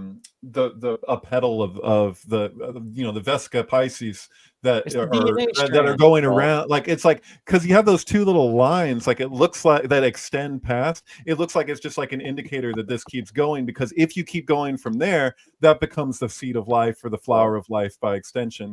So it is interesting when you look into the worship of Neptune, right? Because there is this idea that Neptune is the mouth of Zeus. And this is another thing that's interesting about the Greek mythology, is the Greeks didn't really worship God at first. They actually were fearing gods. They worshiped Prometheus. So they had this Promethean religion that focused on the Titans, and these were primordial ideas that even the Platonics eventually emerged, saying the Titans were the, you know, fundamental truths of nature, like straight lines, love, and justice. And these gods are sort of mechana of the universe. Like they have goals and they have purposes and everything, but that they're also, they have the same natures of humanity, because the Titans, they're formed of the Titans, and the Titans eventually, to solve the problems that the gods have, or worse, the problems that the gods have made, the Promethean Titans have created humanity to sort of, you know, defeat the gods eventually. And that the gods have a taste for blood, right? So originally, the father of the gods, Cronus, he consumes his sons and daughters. He eats the gods, and they're cut out from a cesarean. So you have this sort of birthing, this inversion birthing, where the father is giving birth out of his belly to the many planets, to the many gods. And when they come out, Zeus is forced to take a bite of his father, and he gains a taste for life and taste for flesh. And so his purpose becomes to consume life. So the production of humans, he makes more and more humans, because then he can consume the life of humans, and he becomes a Death Eater. And so Hades isn't someone who's necessarily evil, but Hades is sort of the river mouth to the mouth of God, so Zeus can quell his appetite for eating the life of man, eating humanity's life. And Neptune then is the sea that makes it possible to consume more life. And so that's really a death cult that's associated with Neptune. You could also argue it's a birth cult, though. That's the thing. Sure. Is Neptune Hades? Same guy? No. So Hades is sort of the, you know, the second born, right? And he's maybe even the firstborn, but he's been pushed out because He might have been the first conceived, but the first begotten, is to say, the first to come out of Cronus is Zeus, and Neptune's his older brother. Yeah. It sounds like Neptune. You said he's the mouth of Zeus. I don't know if God. You said mouth. So it's like he's just speaking to, like, Zeus would sit in his castle on Mount Olympus. Becomes a fucking cannibal. He has access to electricity, so like he can shoot lightning because he knows how to make a spark. Yeah. And this inbred cult of like healthy eating, crazy psycho cannibals, and then he would send Neptune down to go to speak with people as his mouth, and in addition to bringing humans back to feed them to the cannibals, and people were living in terror of these fucking cannibals. And the epoch of the end of Atlantis, and the for even the Greeks, right, the end of Atlantis is similar to the beginning of the age of Noah, before the Tower of Babel, is flood. So flood becomes a major, most of the world is in this flood period. We're living inside of the domain of Neptune, and so Neptune's associated with Samael, associated with Lucifer, and in a lot of ways associated with like the architect. Well, they all are like. Yeah, but Neptune's like an undersung. Hades, Neptune, and Jupiter are all kind of seen as different aspects of like a beastly nature or Satan or something of those lines. But they're basically all the same individual. Like Jupiter, God, or Elohim. Zeus is basically the error, the intellectual life of man. Neptune is the emotional life of man. That's why there's horses with Neptune all the time, because horses are kind of a symbol of emotion. And then Hades is like the carnal, physical aspects of man. Right. What if you're talking about brothers? Yeah. Oh, yeah. Well, there you have it. But yeah, an adversary of humanity. And so that's the bit of the paradox. That's what I was saying earlier about like Blavatsky's argument for, the role of the adversary is actually to assist ultimately in the evolution, because if we didn't have the adversary, everything would just be static. We would never develop. We need to have that, that conflict. We need to have that distortion introduced into the perfection in order for us to compensate and develop. Like, so, yeah. That seems to insinuate that we need hierarchy, only, or maybe not full insinuation, but that maybe the hierarchy itself is the force that we need to fight against. Without it.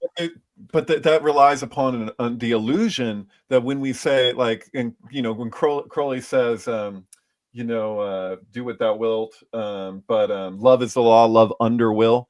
And so when we hear that, the general person's kind of a trick, because you assume that the will in the hierarchy is above the love. But the thing is if you're treating it like a pyramid, the strength of the pyramid is in the base, not the top. The top relies upon the base. If there is no base to sustain the top has no power. And so that's always the kind of paradoxical twist. And you even see that in the Tree of Life when you say Yakin and Boaz, because you're saying established and then you're saying in strength. But if you're saying that it's established in strength, then this pillar that's called in strength is actually pointing back at the other pillar. Why? Because there's only one pillar, and the idea of two pillars is really an illusion. But it's that's kind of the point. If Zeus is the father, right? In a lot of ways, Zeus is kind of considered the father. Neptune is associated with Christ on levels that we don't anticipate. Like the baptism is a major part. The flood, the baptism, the Triton is the crucifix. The fisherman, the mastery, all fishermen of men. I mean, yeah, the devil's pitchfork for sure. But it's also associated, I think, with the crucifix because of the tri-tip, the 3 points, and also the original date for Jesus's birthday was not December, right? It started out in June. I think it was like June 21st or 23rd, which is very much the Neptunalia is in that midpoint in June, which is associated also with the Bohemian Grove date as well. So, the destroyer and the savior of Neptune is also associated with Shiva, which is associated with Odin. Odin's where we get the word God, right? So I think there's a lot more to everything shifts as a transfiguration too. Like if you're looking at in the gospel where Jesus undergoes his transfiguration, that's Mount Hermon, associated at the time with Hermes, right? There's like a Hermes cult there, but there's also Pan. So there's like a ancient Pan statue that's supposed to be at the base of Mount Hermon, because Pan is Hermes' son, right? So like, but the point is that the symbolism is of Pan and Hermes is supposed to be implicit in that story, because it's not really completely removed. Like people want to just like isolate what's in the gospel is this is a completely separate thing. But it's been pointed out that even throughout the rest of the New Testament, there's been examples of where hell is really Hades, like in the Greek. Like we're literally looking at Greek writing, and it's like, no, this is what it's because we disguise that in the translation. There's weird stuff also in the Bible though that talk about like the one who's in control of hell and the grave is Christ. Like if you look up where death and hell are, it's mostly talking about Christ, because Christ is supposed to go to hell. Christ is supposed to go to hell multiple times. Which is apparently what Mel Gibson is working on right now with his sequel to the I look Passion. forward to seeing that. This whole idea, Ian, that when Christ dies on the cross for those 3 days, he's supposed to go to hell and free Adam and Eve and all of the people who were trapped in hell. Yeah, hell, I think your soul, when you die or when your body dies, goes to what's called heaven. They say they see the light. It's actually the sun, that your soul is magnetically absorbed into the great conflagration at the center of the solar system, at the center of the galaxy. But that people that reject that light go off into deep space, into the darkness of the absence of light, which you would call hell, and that you can be a beacon of light to show them how to get back. And maybe he did that. This is a major meta of the flat earth model, right? Is this idea that the earth is actually in some sort of a spheric snow globe, that we're on a flat plane, that under the earth, on the pillars of the earth, is Sheol, which is the Tartarus or Hades. It's the underworld. And that the upper seas and the lower seas of the deep are actually like the waters of the sky and the heavens, right? So we're literally living in, some sort of a Neptunian realm. Is the other part of it. There's an old monk at an abbey that told me one time. I spent a few weeks at Shasta Abbey one time. We'd meditate in front of like a canvas board. It's like this whole thing. Like you meditate with your eyes open. For 10 hours a day for that was like 2 weeks. Vipassana is 10 hours a day for 10 days. But anyway, point is, I asked this guy about what makes the Buddha, and he told me that the Buddha, like everybody, sees the light at the time of death or whatever. He sees the light, and what makes him distinct is that he turns around from the light and faces the darkness, because the darkness itself is actually infinite space, and the light is rebirth. So the light, if you go into the light, you get recycled into it, whereas the Buddha faces the vastness, and that's what makes him the Buddha. And I was like, oh shit, that's heavy. And that's also a Promethean idea as well. So the ancient Greeks had the pool of forgetting and the pool of remembering, right? So you walk through the land of the dead for the first day, and you get super thirsty. After 3 days, you come across a pool, and if you drink from it, you'll forget who you are. But if you pass that pool without drinking, you go to the next pool, you find the pool of remembering. And then you'll remember all of the lives you've lived before, which is interesting because that's the guild rule. Mimsy. Her name is Mimzine. It's interesting because in the reincarnation idea, the reincarnation we think of as an Eastern philosophy, but the Jews actually believed in a transmigration of the souls through, in essence, reincarnation as well. Reincarnation is a Jewish concept. Absolutely. So. And the thing is that there is no real eternity in hell in the Jewish cosmology. Right. What the role that hell plays is like the same thing that like the flu would play, where it's like if something has gone askew, like if you've missed the mark repeatedly, that hell is like you turn up the temperature. The wording that's used for hell is the same word that's used for like straightening a blade, if you're like using heat to pound out a blade to make it straight again. So it's like it means if you've missed the mark repeatedly, that there's a natural compensation that exists in nature to set things right. And so but it's only for a period of time until it sets it right, which is just like the samsara and Naraka for the Buddhists and the Hindus. And there's actually in one of the Apocrypha, you guys might know which one it is, but there's a point I came across this where I believe it's with John, because there's 3 Johns, but there's John in the Apocrypha is standing with Jesus looking at all the souls in hell at the end of time, right? And he's like, what's going to happen to all these souls, and Jesus literally says not one of my Father's children won't come to the kingdom, or something along those lines, meaning that he emphasizes this is a temporary state for them to set things right again. So the lost souls, that's interesting. The Buddha is facing the darkness, letting himself be a light, so that like a lighthouse, they can see it and come towards it. but that maybe I've heard that there are multiple Buddhas that people take on the mask, and that maybe it's time for one of us to become the next Buddha or everyone be that stoic nature of light, of force, to allow the souls to return, and then he can retire and go back to the sun and be reborn. I think that's kind of the point, is that everyone needs to do it, or else Buddha will have to keep coming back until everyone does it. It's just it's inevitability that all the souls, no one's there until we're all there, you know. Right. Well, that's the Bodhisattva. Poverty exists until poverty doesn't exist. Right? That's what distinguishes the Bodhisattva, is that they make the choice to not this has to do with Jennifer Connelly. We talked about her earlier today because she's Noah's wife. There's a lot of that's right, good call. Yeah, also Noah's wife in A Beautiful Mind too. She's Russell Crowe's wife in water has to do with memory, though, for sure. Water is tightly wound to memory. Wait, is we were talking about Russell, A Beautiful Mind. Also, oh my God, that's crazy. That was when we were talking about how you could, like the movie Pi, if you can trust the movie Pi.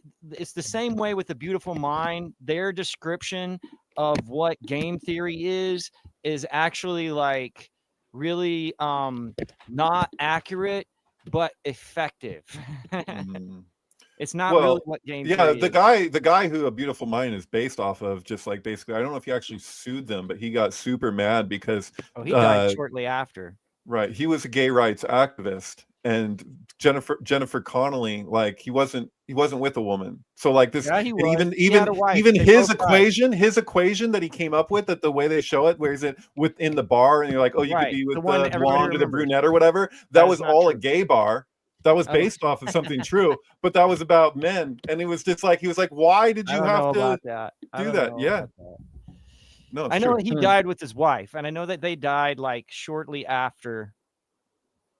I can't remember. It was like not that long after the movie. I think the movie was maybe 2001, 2002. They were dead. They may have been married, but he was also gay.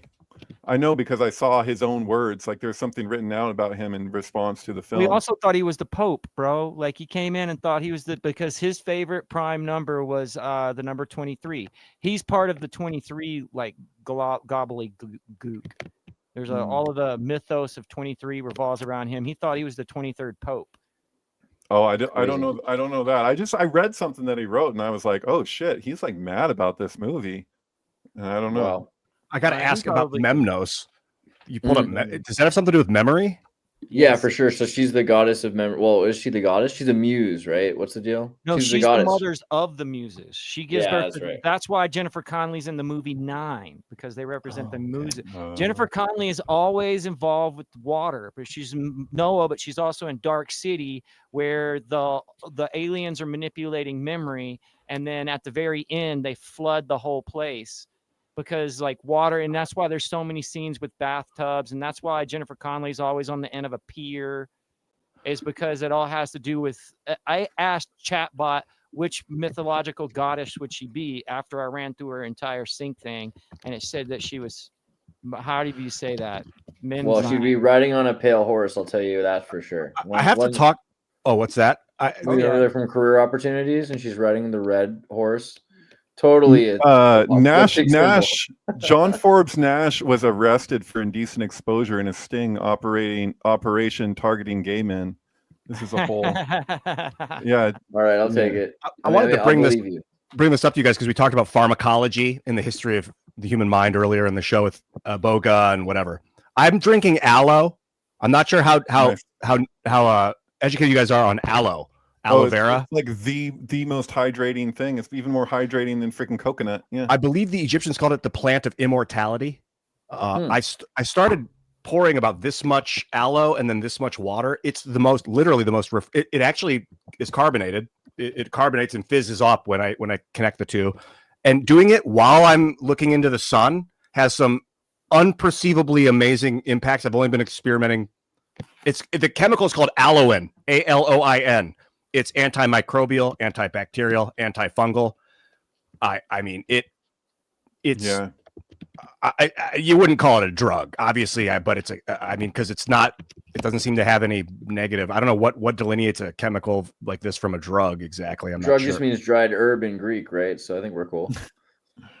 That's Oh, excellent. goodness, guys. Barbaloan, It's been 3 hours. How did that happen? Yeah, I was gonna say I feel bad. Are you guys all right? Like we can probably start to wind it down. Yeah.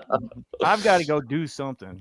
All right. Well, let me just like tell you guys that there are 3 heavens in the Babylonian model, and then I'll send you guys on your way. So first off, thanks for everyone for being here. Oh, we got a super chat again. Bikini, sweet. Thank you very much. If you guys didn't know already, I'm sorry if I didn't say it earlier, but you should be using FChat. FChat is our uncensored chat. You can say anything you want in FChat. Thank you so much, Tawny, for making this awesome place for us.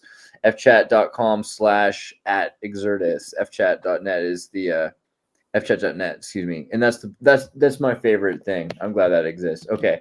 And then in the meantime, you can also check out Ian Crossland if you haven't already subscribed. I'm sure you have, but come on, man. He's the best. Thank you so much for being here, Ian. That's amazing that you did this. Every day, bro.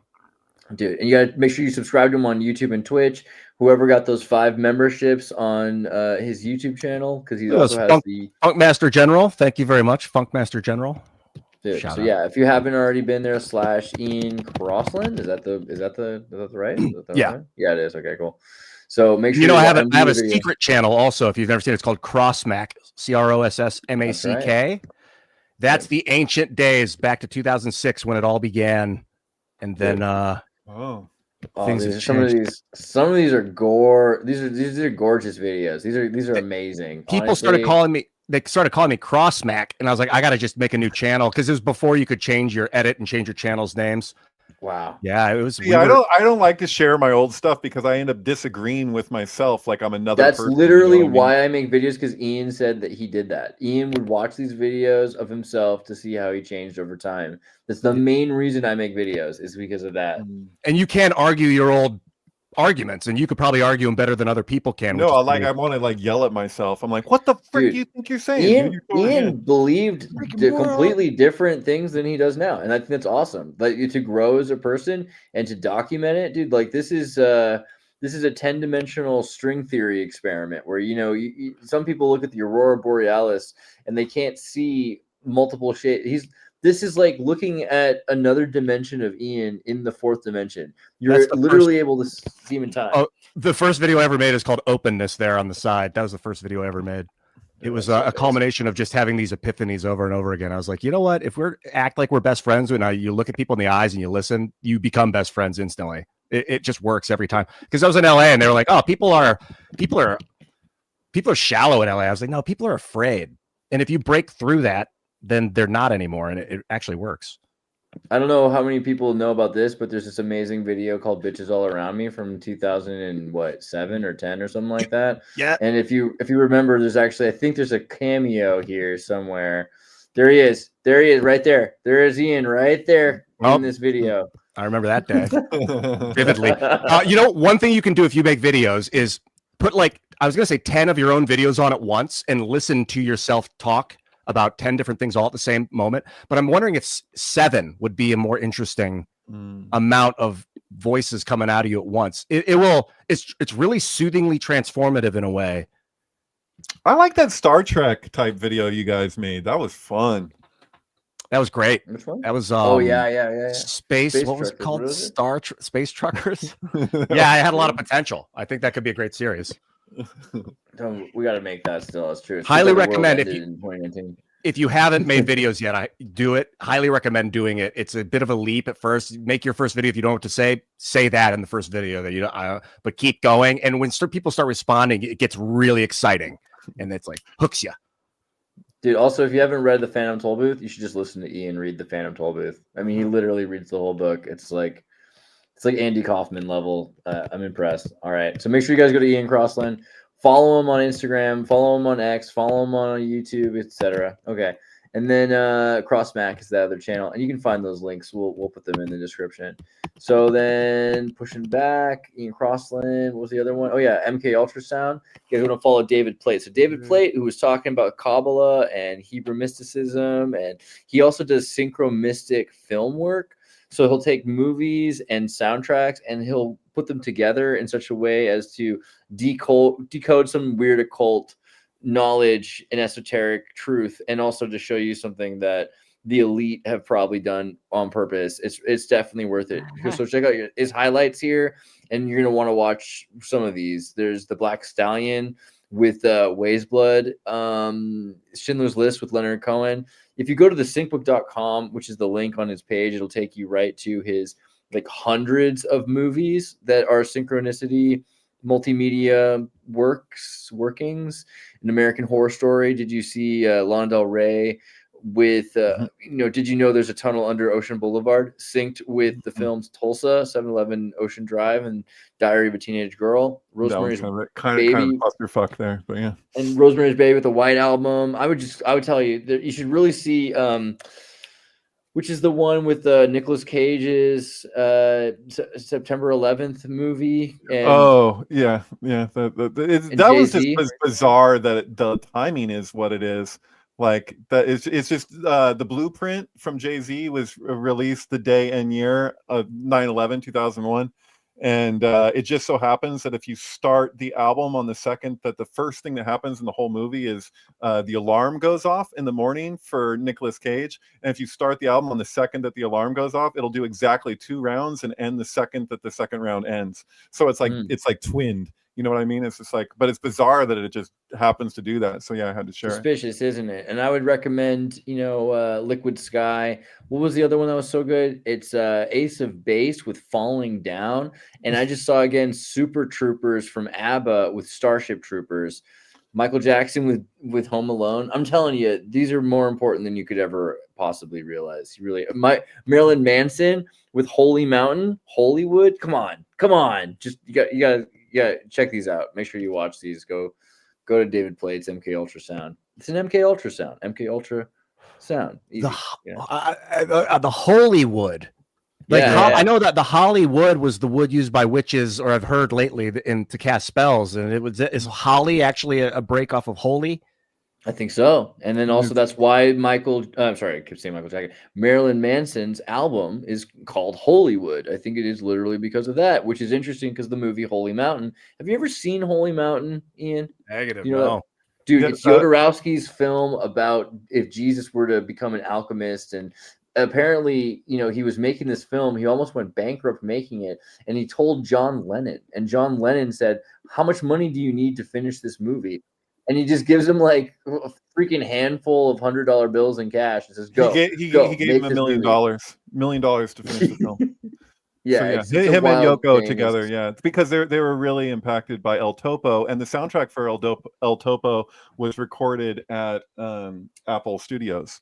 So yeah, you might want to be careful when you're flipping around this movie, though. For you got to be really careful. I tried my best. FYI. Oh, I already did it. Okay, worth it for any trouble that I've just caused myself. So then also Meta Egg. So if you're not aware, Will has this amazing new series right now with this alien friend of his, and he's doing esoteric occult reviews on Meta Egg.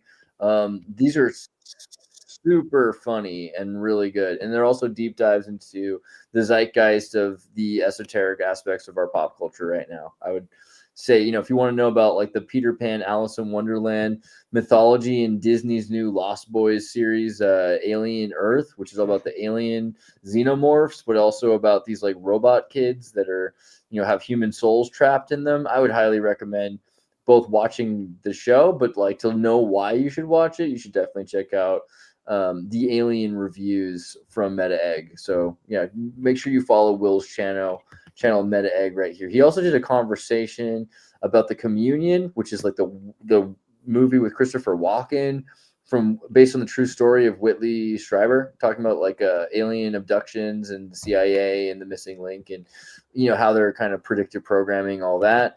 And a conversation just happened about the Clifford movie with Paranoid American, who's not here I want tonight. To see that one. Yeah, for sure. Dude, yeah, I haven't seen this one yet, but I did like kind of lurk for a minute there, and I'm kind of jealous. I wish I had time to be there for this one because I love Clifford. It's one of the craziest, best movies, one of my favorite. But yeah, so make sure you go follow Meta Egg, who's doing amazing things. And yeah, thanks for being here. If you didn't already know where to find me, you can always follow me. Go to Xirtus. What is it? Andreas Xirtus. Is that the easiest way? Go to x.com/Andreas Xirtus, and you can subscribe to my channel. I hope you enjoyed this conversation with our dear friends. Thank you for being here. We love you very much. Yeah. All right. Bye. See ya.